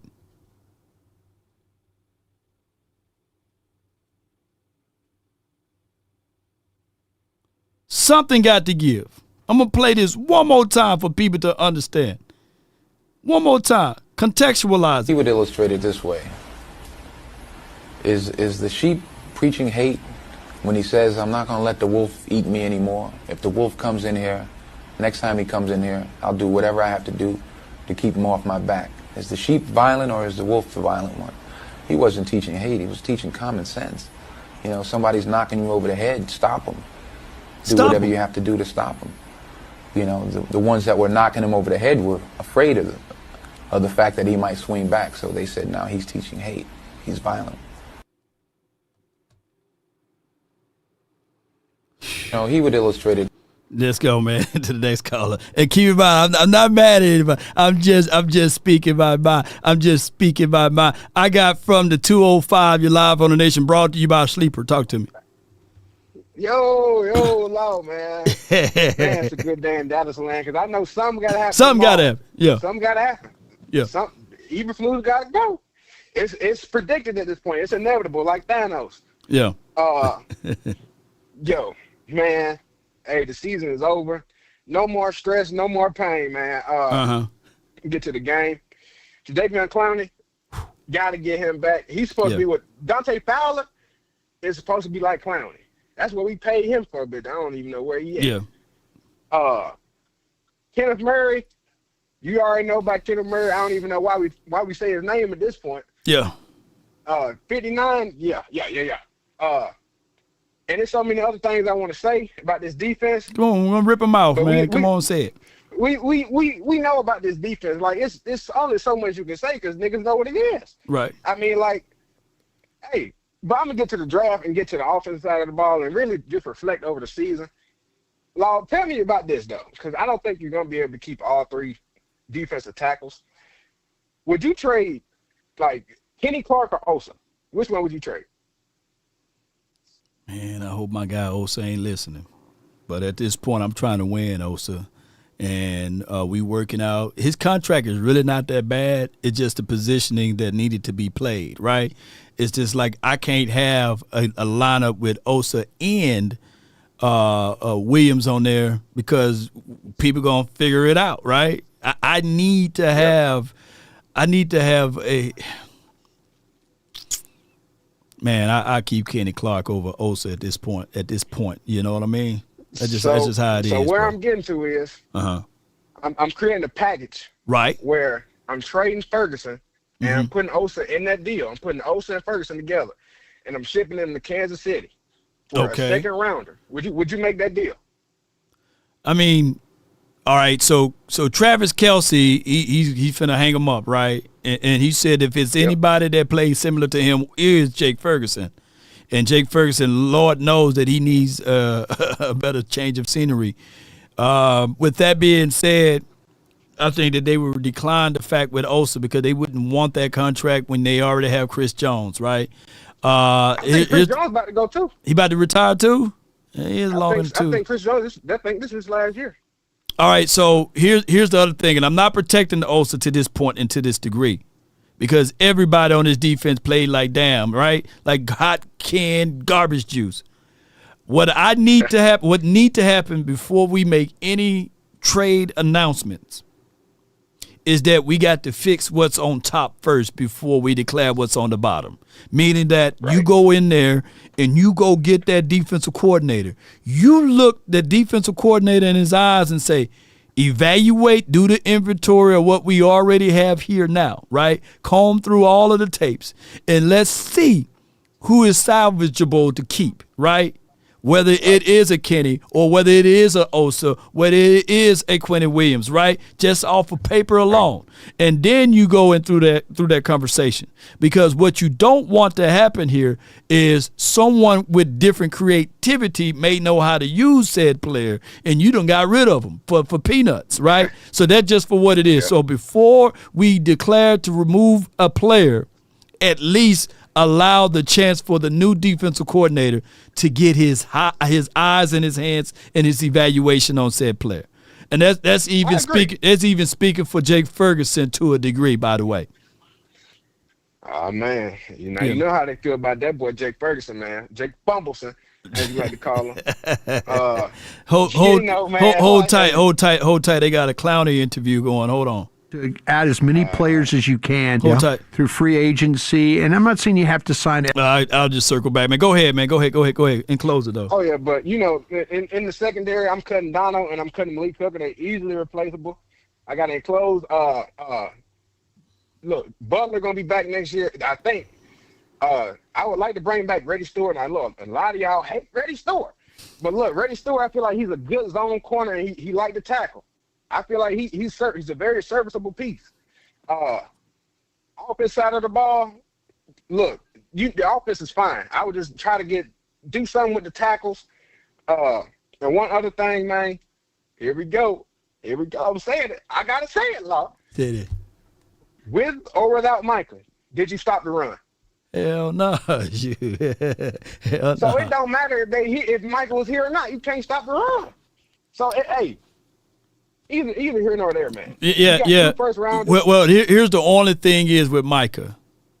We would love to see Micah times a Kenny or to a degree Quentin Williams. It would have been a whole different stratosphere. Keep in mind, the Green Bay Packers on a 3-game losing spree, or 4 games now if they lose today, without Parsons, right? So with Parsons, they wasn't losing all of this. And I'm not saying that Parsons is that elixir, but they are now allowing over 25 to 30 points a game without Parsons, right? So that kind of remind us a little bit of what we got going on right now. And I'm not saying that Parsons is that elixir to stop teams from scoring 25 to 30 points, but it's quite strange that without Parsons in Green Bay land, now teams are averaging 25 to 30 points. That was a weird stat that I saw earlier today. It's kind of crazy how you get rid of one of the best defensive players in the league, and now all of a sudden your defense looking bad. Right. That makes a little bit of sense, don't it? Yeah. But either here nor there, man. Cowboys fans, oh, man, this is a whole nother conversation with the Cowboys fans and culture. Yeah. Cowboys fans got to stop this, man. Yeah. Why every time that we get something good, we always comparing them? Like, why every single time Malik Davis versus Jaden Blue? Who better? We did the same thing with Zeke and Pollard. Like, why do we do this? Man, we can't have good every year. things, Dak versus Joe Milton. Dak versus Cooper Rush. Dak Trey Lance. Like, it got to stop, man. Yeah. This shit got to stop in Dallas because the fans got a lot of power, man. Yeah. Jerry didn't be listening, and it really mess up some things, man. It really can disrupt some things. Like, fans don't understand how much power we have. Mm-hmm. But either here nor there, man. I'm gonna let somebody else get in because look, this is a whole nother call. I'm gonna call in a different day about this shit. Hell yeah. But look, Eberflus got to go. Got to go, man. And Cowboys for nation, man. Cowboys for life. Get Yes, Caleb Downs, indeed. by the way. Get Caleb Downs, man, and in 3 years from now they be hating him. I'm just messing with you. yeah, man. But I get good call from Zeta, not Beta, man. So they did lose. So they lost 4 games in a row without Parsons. So that lets you know how beneficial he was for the Packers. And I'm definitely I like the Packers to lose because of the simple fact that helped us out. By the way. But they finished the season with 9 wins, 7 losses, something like that, and 1 tie. I mean, they gonna go to the postseason anyway, and they gonna be one and done unless they play the Eagles, huh? Who they gonna play? yeah. The only way I would like the Packers to win if they play against them damn Eagles, you know. Yes, indeed. And they still got Rashawn Gary. Yeah. Brown, appreciate you. Yes. Yes, indeed. Let's go with the next caller on the line. I have from the, I want to say 903, Lady Jessica. Appreciate you for calling in. You live on the Nation. Talk to us. Happy New Year's, all. Hey, everybody. Go Cowboys. We'll be back better than before, hopefully. Most certainly. If things go right. But all y'all do this everything. I agree with you all. Everything you said is what I've been thinking and what I wanted to say. But anyway, y'all do this year in and year out. Y'all want to sit here and complain about this and complain about cut. But look at all our players. Look at D-Law. Look at D-Law. Yeah, break it down. Y'all wanted to get rid of D-Law. Look at D-Law. You wanted to get rid of Michael Parsons. Look where he is. He might be out, but look where their teams are. Y'all always do this every year. Y'all complain about these players, and you complain about that player. But then that's the problem. The reason why those teams are able to do what they do, because what? They take all our good defensive player instead of adding to our defensive player. You want to cut, take away, trade them off. All these people for what? Picks? And then when he get these doggone picks, is he going to do right by these picks? No. Jerry do what Jerry do, year in and year out. And y'all sit here and do the same thing year in, year out. We are sick and tired. True fans that are here, whether they lose or whether they win. You, other fans, who claim to be fans, y'all need to get with the program. Because all that stupidity y'all be figuring out all on Twitter and everywhere else, y'all need to stop. As my brother just said, y'all need to stop. When we have decent players, we had a good defense. Like y'all said, oh, we get these new players, these young players. Look at we got Dak. What happened? Dak took on the first starting QB role and led this team. Y'all holler about this Milton dude. What did he do? He crashed the plane. Even though we would not have been in playoffs, I would have liked for my boys to have went out 8-1. I'm glad Dak didn't get hurt. They need to build this team like we need it and go get the Super Bowl. He always talking about he want glory hole, he want this, he want that. Well, then draft like you want it then, dude. And the reason why is because we ain't got a Mr. Jimmy Johnson out there. We had a coach like Jimmy Johnson, baby, we would be in the playoffs. You can't be soft. You got to coach with aggressiveness. You got to be aggressive on both sides of the ball. And you got to play your players. You got to watch tape. You cannot sit here and lead a team and not watch tape on team and get a plan together. This is A, B, C, D, E, F, G. You cannot sit here and not have a good game plan and just throw your players out there and let them play anyway. You got to have discipline on both sides of the ball. We need defense. Defense help win championships. Let's go. How about them Cowboys? Y'all have a happy, blessed new year. And guess what, Law? I'm about to be a great athlete as well. My nephew that's getting married is going to have a baby. He made me the first Amy, and now he making me the first great Amy. So, like I said, we got to keep going. How about them Cowboys, TVO? Let's go. And like I said, I'm going to be sitting right there when those Eagles get knocked out on the first round. We're going through a celebratory party. All over X.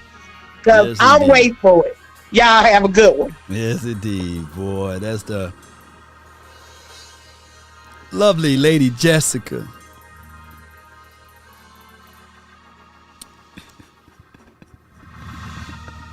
I love that call, boy.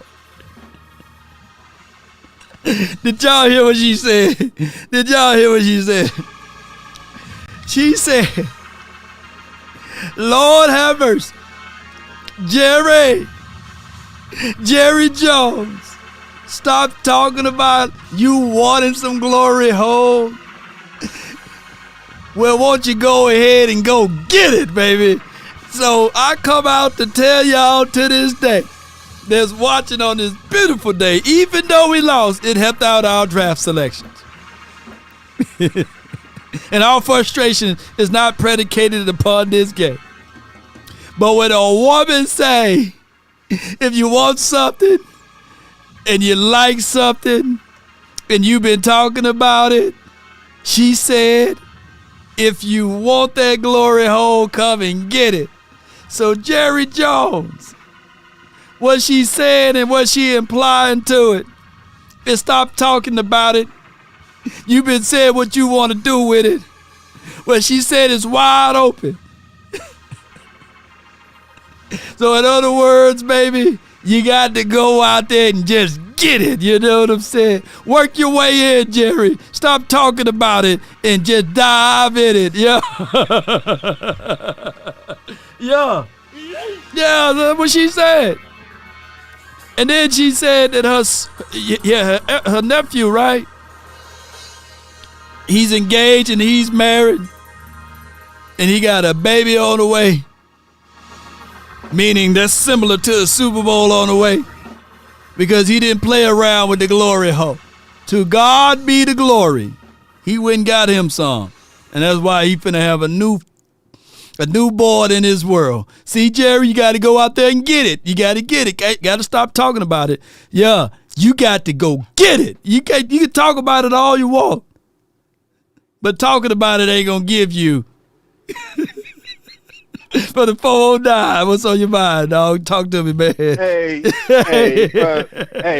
that was funny. You know they trying to get everybody ready and stuff. We're not getting rid of Eberflus and stuff because everybody's talking about it's not it wasn't the year. You know, it was a bad year for everything. Yeah. They getting us ready. Getting us ready and stuff. It's gonna be Eberflus 2.0.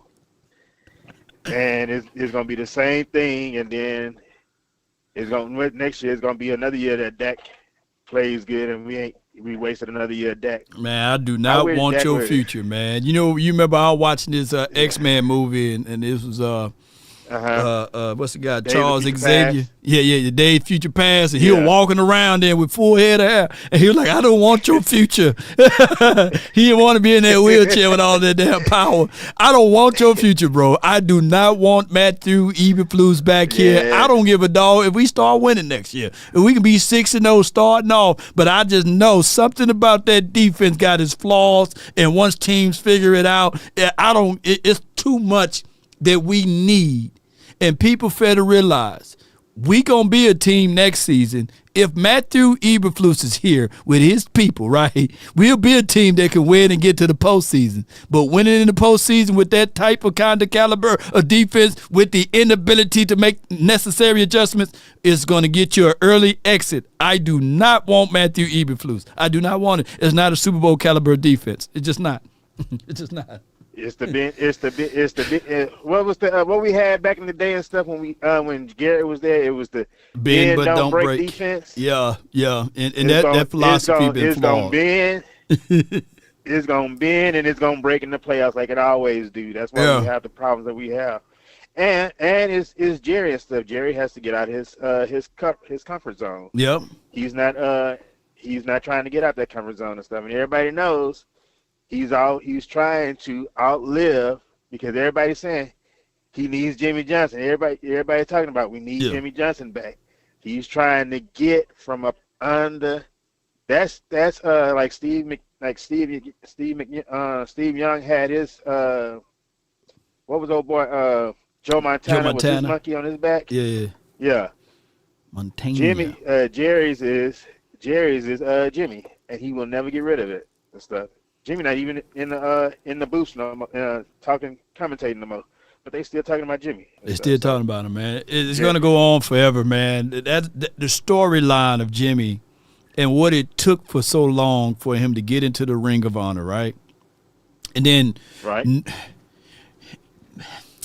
can I just be real, man? It's just like sometimes when you do things out of spite for your own glorifications, right? Because in the hearts of hearts, I think that Jerry still didn't really want Jimmy in the ring. But the things that we are seeing now with the Netflix special is that greed, that avarice greed of Jerry Jones getting those deals done, that he made the ultimate sacrifice of saying, you know what, I'm going to put Jimmy in the Ring of Honor. We're going to go ahead and make the push for him to be a Hall of Fame, right? But that stuff should have been done years ago, right? And people tried to speak the whole conversation that really it was just Jerry, not Jimmy, and all of this stuff. What I always said, how you going to have the person that taught the players and coached the players in the ring, but without the coach absolutely being in the ring, was always crazy to me. And those guys always said, hey, Jimmy Johnson did, Jimmy Johnson that. So finally, when they got Jimmy Johnson in the ring, you can still see that it wasn't genuine. And that's the worst place to ever be in life, when things are not genuine. And you seen how the players was all happy and stuff, and even Nate Newton and stuff. You know, Nate Newton joked about it and stuff. Like, they didn't want Nate Newton on the field and stuff, and Nate Newton was one of the.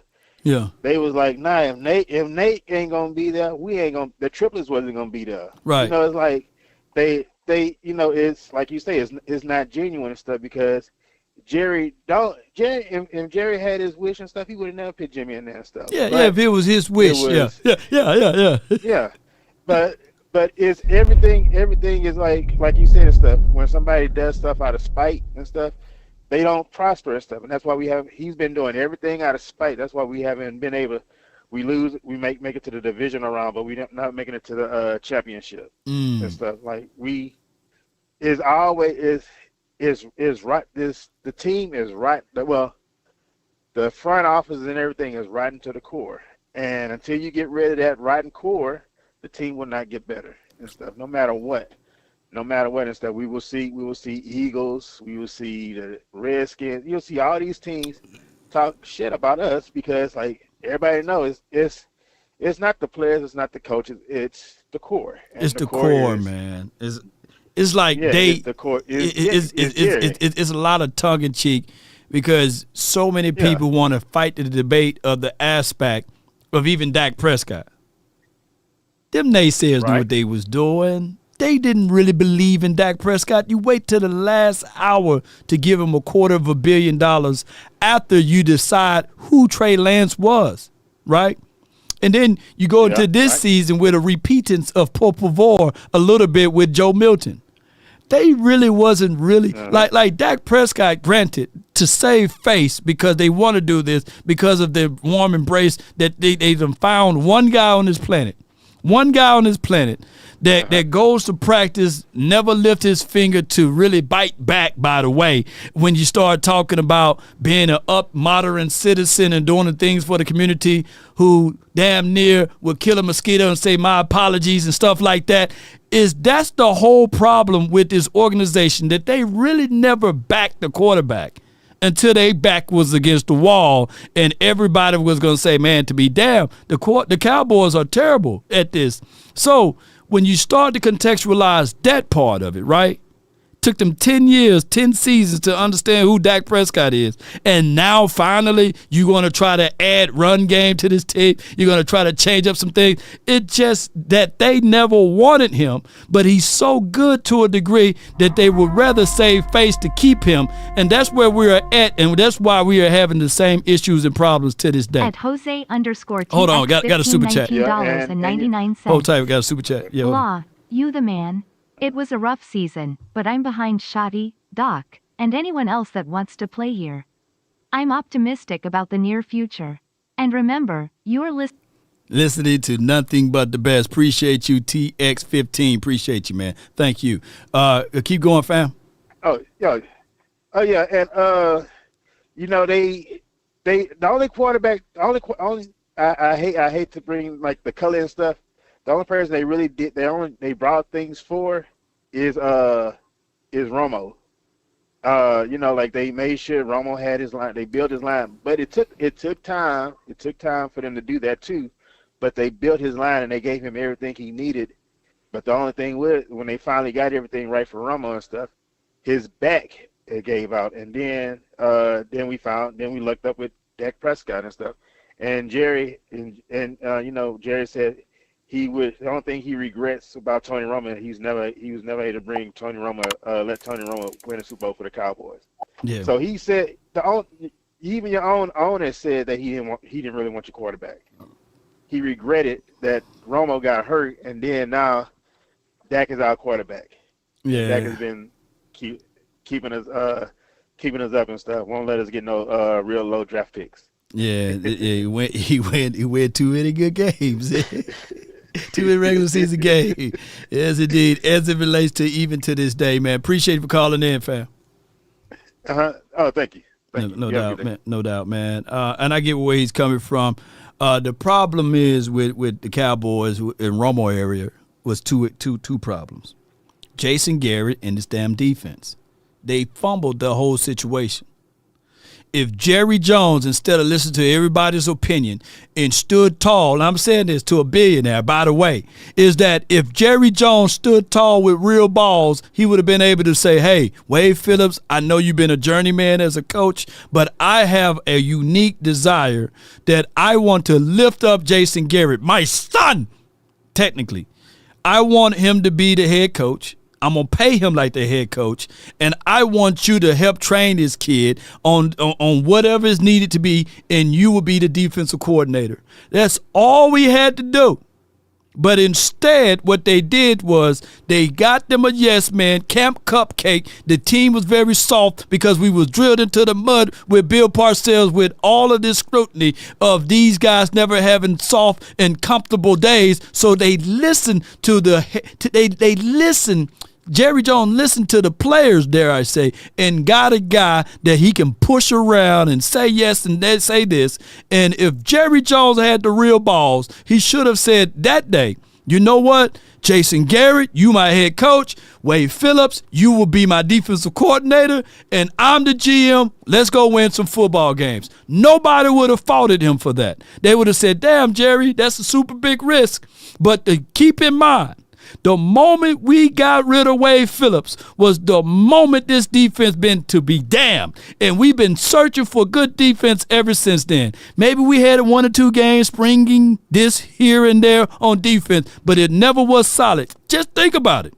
The whole entire thing, if the Cowboys had good defense throughout that time, maybe, just maybe.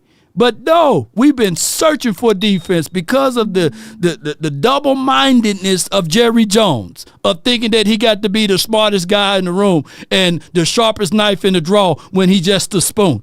And that's just what happened, Cowboy Nation, when you really, really, really think about it. We've been chasing defense for all of this time. We've been chasing, and we had the answer in-house. That's all. We had the answer in-house.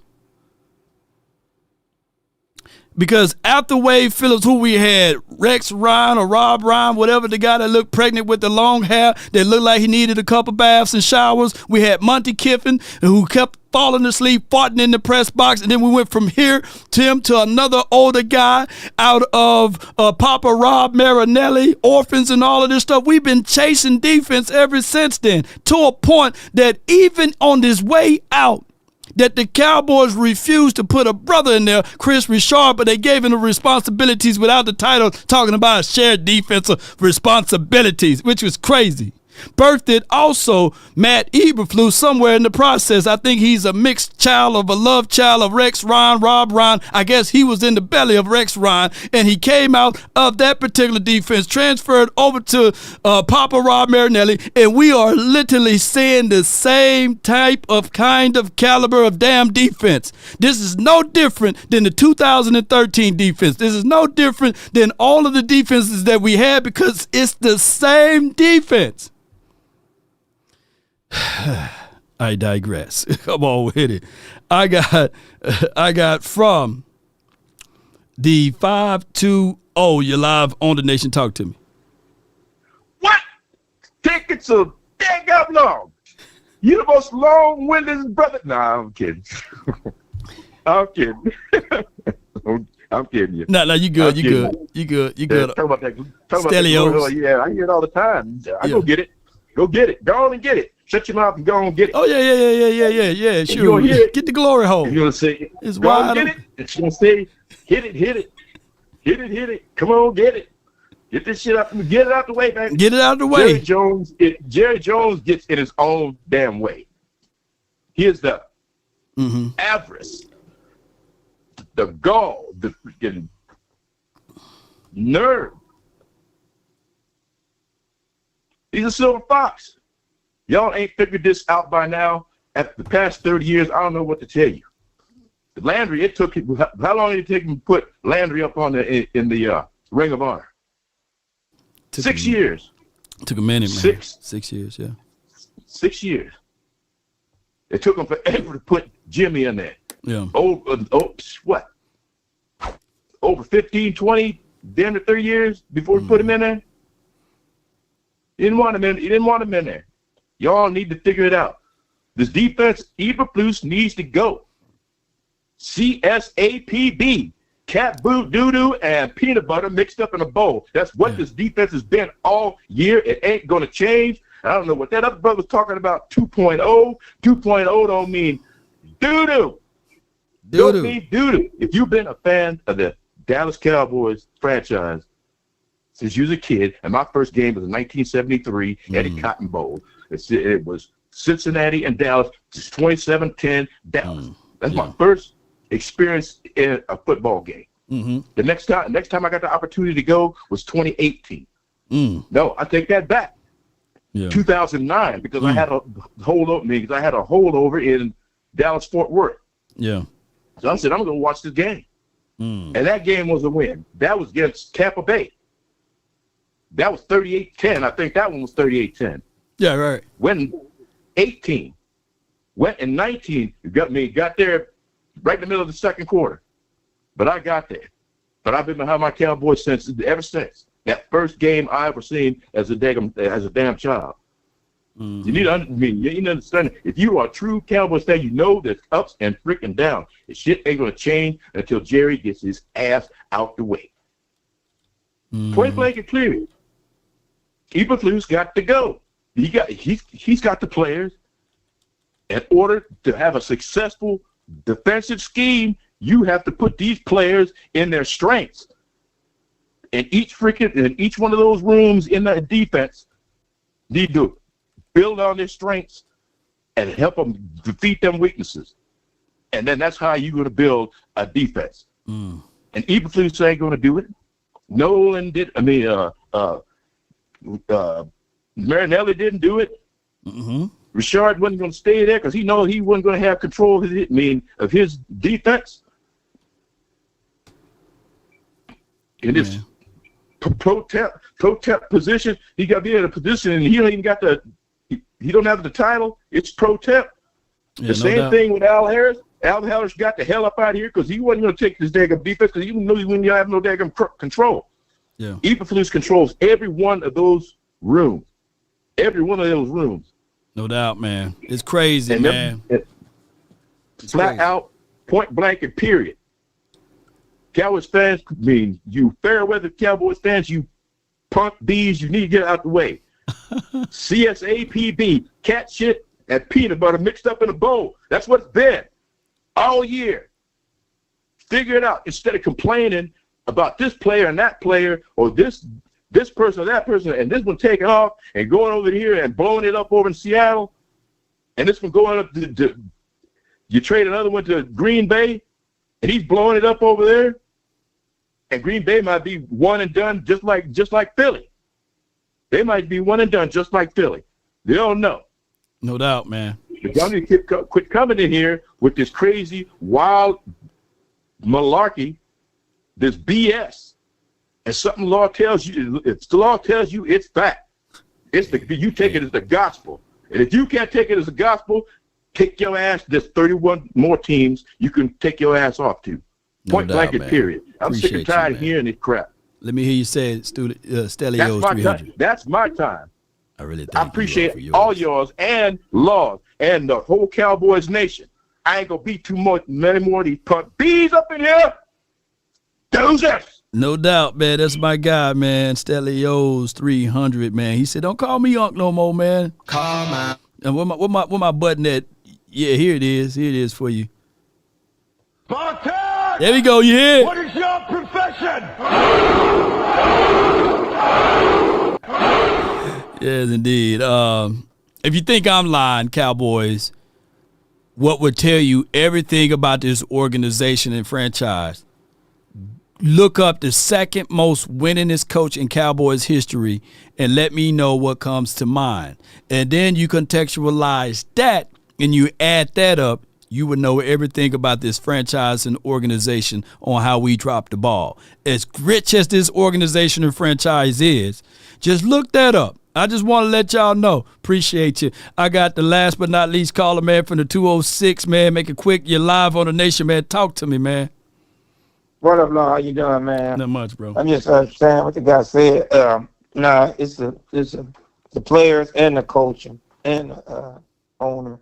But they done made mistakes by not, if you try to get rid of players, you're just going to go bad. Like what I was doing, the big boy going to come back more strong with a young rookie, the big 340-pounder. I want a coach that can play a 3-4 and a 4-3 and know how to scheme and know how to coach corners good, linebackers and safety. That's the whole thing. And you talking about Jay Toya?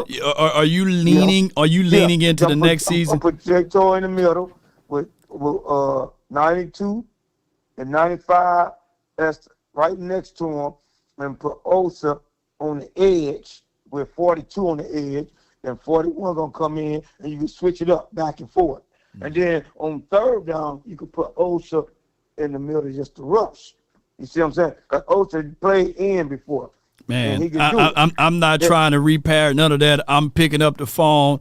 I'm sitting here calling Tennessee Titans, and I'm saying, hey, Jeffrey Simmons, he voices his frustrations. Earlier this year, y'all said that y'all willing to part ways for a second or a third round draft pick for him. How about I'll throw you a player and I'll give you a third round draft pick? Now get on that thinking. Because it's gonna take another 2 years for Jay Toya to get his man body together. That's what I'm looking at. I'm trying to bring in some non-commodities. Go ahead. Yeah, because I do that. I trade Osa and the tight end 87 to Tennessee. Get rid of them.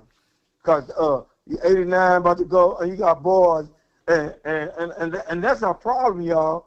And this is a good thing about Shotty, you keep talking about your system, and you keep playing dudes that are losing for us, and you punish everybody else when they make mistakes. Right. You keep playing the sorry folks that keep losing for us. Come on, man. You got to stop. You got to be real, bro. Yeah. You know what I'm saying? Shotty got to keep it real with it. And that'll be a good trade to get them out of here. Get that money out of here. And I'm keeping them boys. Now you got Simmons and them three. Ain't nobody running on us, man. Because and look what you said. Simmons could play in too. Yeah, man, you can do all. Cold blood. Yeah. But the only thing is you got to get you to DC first that can see that can understand that. You got to get to DC. If he come first. back with this fool next week, man, I'm telling you, man, I'm giving up Law. I can't take no more, man. And look, Law, you said something, and then you keep saying, and I'm gonna tell y'all, man, we've been losing when we 12-5. Our defense was never good. Even when we was 12-5. Y'all keep talking about them interceptions. No. There's people running on us. Man, I want a real defense. Look, I can't believe Seattle defense playing like that and that Texas-Houston defense. You see how they play? They play so physical, and they be right on their men. And it's hard for the quarterback to get a pass off. Our guys be playing 20 yards out, 30 yards. Man, come on, man. Man, I ain't never seen it. Hey, no doubt. The rep is up. I'm finna hurt our feelings, y'all. In closing, tell y'all something. In closing, Philadelphia defense is good, y'all. And the way Philly play conservative football, they can end up going to the Super Bowl again. I hate to see it. Yeah, they got to have some things bouncing their way, and things do bounce their way. Especially a team that's been playoff challenged. Yeah. And they're going to be number 2 seed. And the Bears going to choke.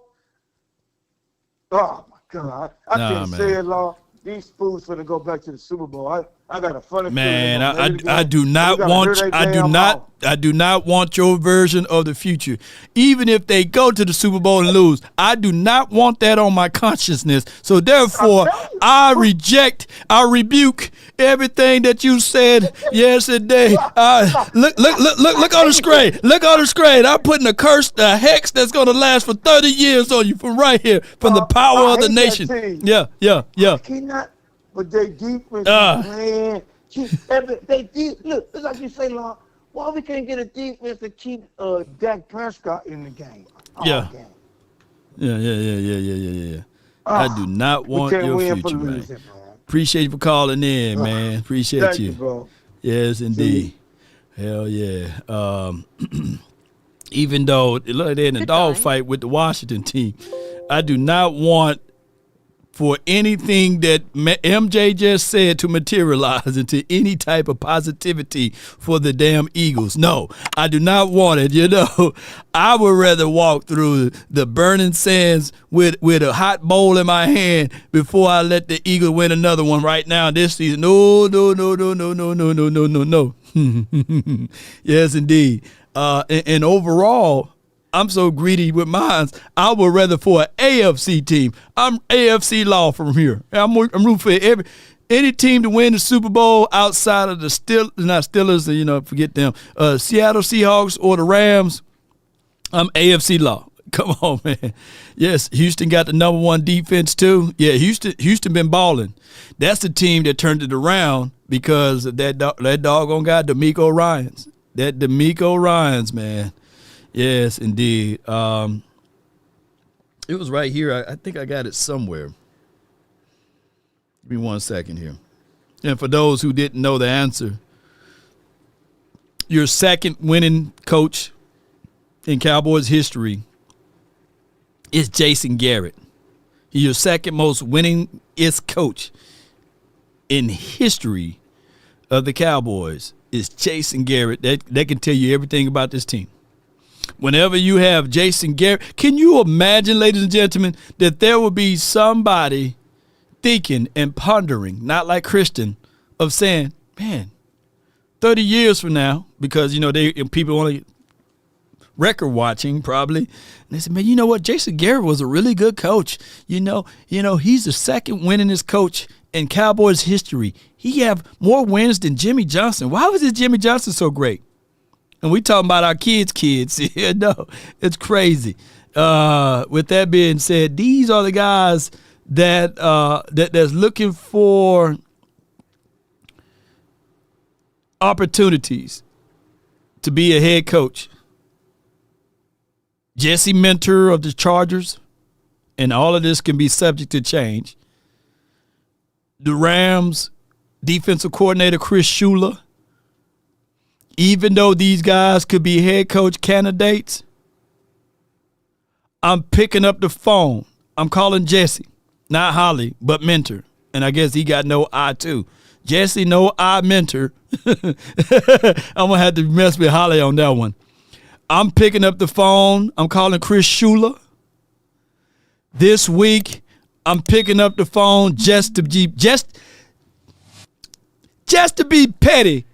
I'm calling the defensive coordinator for the Packers just to be petty, just to throw them off, just to request for an interview so it can be on the headlines. I'm calling them. I'm calling Vance Joseph. I'm sitting back calling the Colts defensive coordinator, Lou, however you say that man's name. Shoot. I'm calling all of these guys, man. I'm calling Robert Sula, how you say? Robert Saleh, I meant to say. I'm calling Robert Saleh. Excuse my Mississippi eyes. It's small over here. Robert Saleh, I'm calling Robert Saleh. I'm picking up phone, calling Robert Saleh. I'm calling Anthony. However you say that man's last name. Boy, my reading skills are terrible. I'm calling Brian Flores. Yep. I'm getting my minority interview out the way, too. that hit the quota. And I'm calling Steve Spagnuolo. I'm calling him. Steve, what's good? Who else on this list?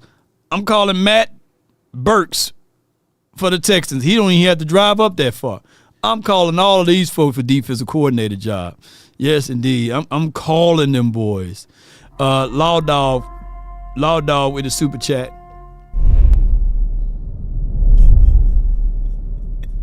Rolando says, wait a minute, but Law, he coached for 15 years. It's not the same. I know, man. What else we expect against a decent defense since we had zero defense? Hopefully Flus is fired Monday, yet Jerry might wait until April. Go Cowboys. Trade Ferg. This is from Law Dog. Yeah. And how we gonna do the trading of the Ferg?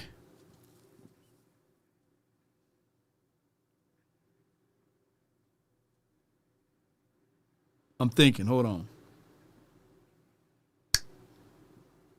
Ferg was a good red zone target. He had a lot of touchdowns.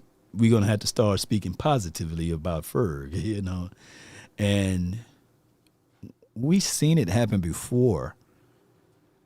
Like sometimes good tight ends do get traded. I think Detroit had a Hawkinson or something like that, TJ and them.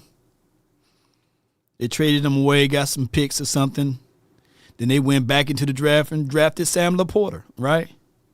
Who I think most of y'all were saying, hey, man, go get Sam Laporta. You know what I'm saying? And even though we kind of drafted somebody before that time frame, but I'm exactly thinking what you're thinking. Quentin Warner, shout out to you, Dr. Q. Broncos versus Seattle Seahawks, if both get home field advantage, that would be crazy. And the NFL is known for that. See, the NFL would love to say, dun dun dun dun dun dun dun dun dun, or what's my better version of that? Broncos versus Seattle Seahawks rematch once again 10 years later, something like that. They would do all of that. They would have all type of, hey, the Broncos versus Seattle Seahawks. This was a game that happened in the blah, blah, blah years. I think 2013, the revenge game. They would do that. They would absolutely. The NFL writers, they get tired. They get writer paralysis and all of this stuff. They said, you know what? We would have a freaking rematch. Come on, man. Let's do that. Yeah. I can see that, Dr. Q. I can literally see that with my eyes. Come on, man. Appreciate everybody, man, for tuning in. If I offended anyone today, man, y'all just offended. We're going to get on up out of here. We're going to talk about these things. Draft time for your mind. The Cowboys, according to information, we got the 12th slot available.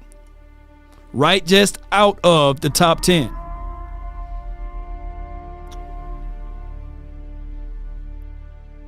At Quinton Warner C1's $5. Oh! Law, the irony would be Seahawks, Broncos. G Law, J Lou crazy. I don't know. J Lou is on the Jags. But the D-Law thing, oh my God, it would be crazy. Because D Ware the last time did, that would be crazy. We appreciate you, Dr. Q.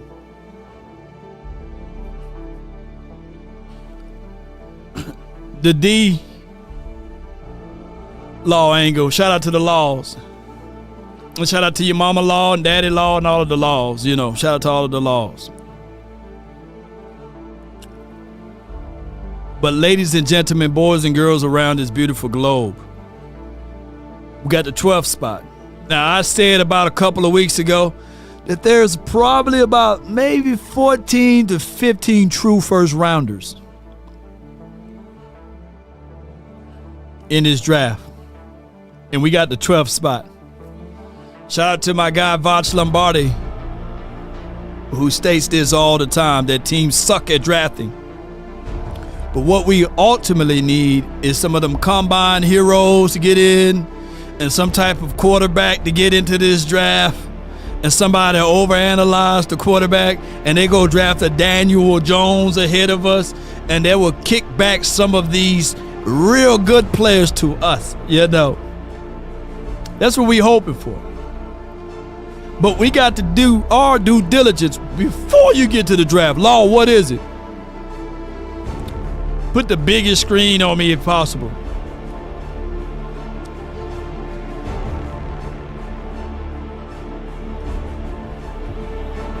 Cowboys. You got to do the order of operation first. Before we get into this draft, before we get into the mindset of getting these guys on this side of the coin, we got to get us a defensive coordinator. At Quinton Warner C1's $5. Folks, Jags are a playoff team. That's why I said D-Law versus J Lou.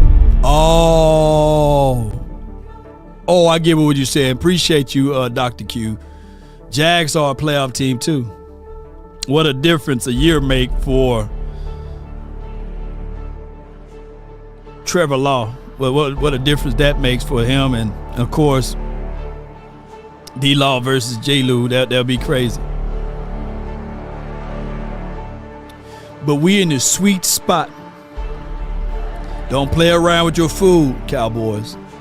Do not play around with your food. Don't try to move back. But before we get into this draft, we got to get into the free agency. We got to make sure we do the order of operation. Fire Matt Eberflus. Don't talk about, well, hey, he had a bad year. He was off. He forgot to get his coffee. Look at the set of circumstances that he was in. He lost one of his players throughout the course of the season. He lost his edge rusher. We had crazy injuries. The whole Trayvon Diggs thing. Don't you know what? Here's the thing about life. If you give it enough excuses, you can make anything and everything sound proper. I can be sitting around here crying about the less of circumstances I get and receive here. I know I gotta work 10 times harder than the next man. I know I gotta pump out content every day. I know the set of circumstances that's bestowed upon me. I know it's not easy being who I am. But you don't see me moping around here, cheering as long as Jay Leno's. No. You don't see me crying about the situation that's in front of me. But I figure out ways to continue to excel, even in an off time. Even when I'm feeling pain and I'm feeling bad and I'm brutalized from the situation, what happened to my mom. Even though we have situations and we've been close to holiday time when you just want to sit back, don't I give y'all all I have? Don't I still put forth my best efforts? I can easily use excuses. Because one thing about excuses is at your doorstep, bright, early, with a 3-piece suit on. And it's saying based off of your situation, you should be here. You can use us. You'll feel good about it. We can talk about not being able to take that leap of faith. We can talk about these type of things. And excuses will be right there at your doorstep and say, hey, just use me.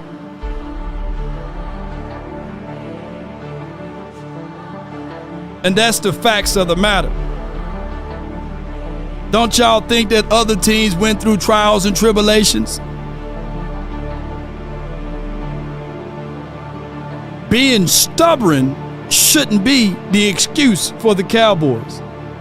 Being without adequate supplies and equipment. I seen damn MacGyver with a toothpick and some dental floss stop a damn elevator from falling onto some people. Come on with it.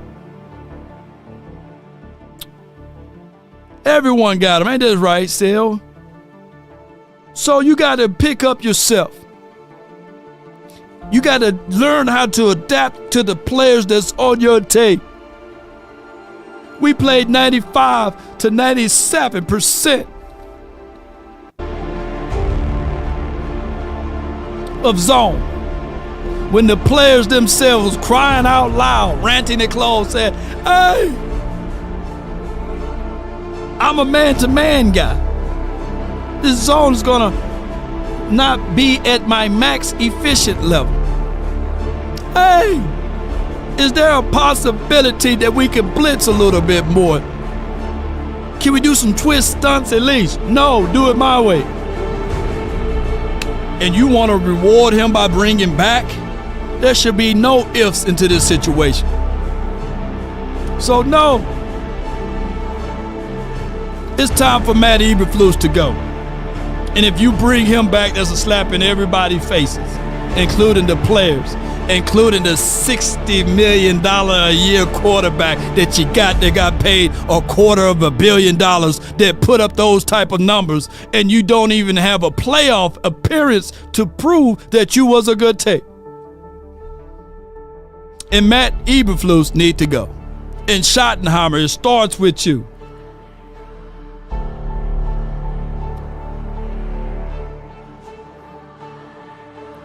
It starts with you, Schottenheimer.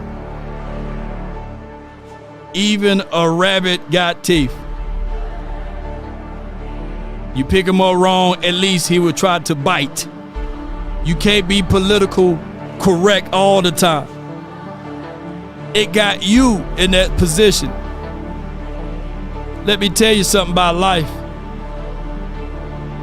That record belongs to you, not Matt Eberflus. On your record is 7-8-1. Now, you being nice and carrying on and not being able to be a man and stand tall and say, hey, you're fired. These are the consequences that will be bestowed upon you because of the simple strength that you tried to be too nice with your delegations. And now that's on your resume. You are the one that ranked with the 31st or the 32nd defense. Not your offense, but that goes on the head coaching position. Listen properly. Is the sheep preaching hate when he says, I'm not going to let the wolf eat me anymore? If the wolf comes in here, next time he comes in here, I'll do whatever I have to do to keep him off my back. Is the sheep violent or is the wolf the violent one? He wasn't teaching hate, he was teaching common sense. You know, somebody's knocking you over the head, stop them. Do whatever you have to do to stop them. You know, the ones that were knocking him over the head were afraid of the fact that he might swing back. So they said, no, he's teaching hate. Fight back. Fight for the things. Don't just bite your teeth, bite your lips. Open that mouth up and speak the things that you declare and decree. Write this down, ladies and gentlemen, on my way out. If you want a thing bad enough to go out there and fight for it, to work day and night to give up your time, your peace, and your sleep. If all of your desires of it makes you quite mad that you don't get tired, and it makes you hold everything tawdry and cheap, if life itself seems empty and useless without it, and all that you scheme and dream is about it, if you are glad to go out there and sweat forward, fret forward, or plan, or to lose all terror of your mind, if you would simply, just simply go after the things you want with all of your capacity, strength, and sagacity, with faith, hope, confidence, and stern pertinacity, if neither cold poverty or the famish or fame or the sickness about your brain can turn you away from the things you want, if dogged and grim and besieged and beset with the help of Almighty, you will get it. That's been my time. I really thank you all for yours. And remember, even in most zoo-kept facilities, the zebra kills more than the lion. Write that down. That zebra I saw on the national channel before, on the African national channels. Where you go with it, law? It's just you got to learn how to utilize your resources. A zebra, that's how you're supposed to say it, but a zebra kills more than any lion in any contained environment.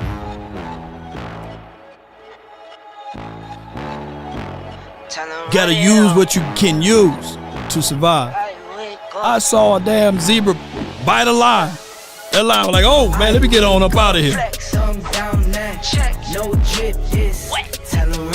All right, see y'all next season. Well, the draft season, baby. Come on with it. Stretch. We about one love, DC for life. Not for short. Come on. Roll those credits. Come on. Turn to a savage, now my baby wants to hold me. Now you want to hold me, huh? My fans don't need no friends, I got my homies. Thought I could trust you, I find out you tried to zone me. I'm number one up on that court, I'm Nick McGrady. The first one in, the last one out, can't call me lazy. Put in my hours, send the invoice and they pay me. I need 6 rings like MJ and come on, baby, let's get it. I wake up, flex, thumb down, now check. No drip this, tell them run it up. No sleep, no rest. Might crash, might wreck, but first I stretch. Tell them run it up. I wake up, flex, thumb down, now check. No drip this, tell them run it up. No sleep, no rest. Might crash, might wreck, but first I stretch. Tell them run it up. Y'all gon' make me take that trip way out to you. To the draft time, baby. Nigeria come through in a hurry. Those London boys don't come to play, you should get worried. One false move, find yourself, they getting buried. Dance with the devil, used to love playing those games. Made some bad decisions that brought my mama pain. Not mine, baby. I made a promise to her, swore that I would change. I'm on the come up, bet I live up to my name. Yeah. Shout out to you, JD. Shout out to you, 1758.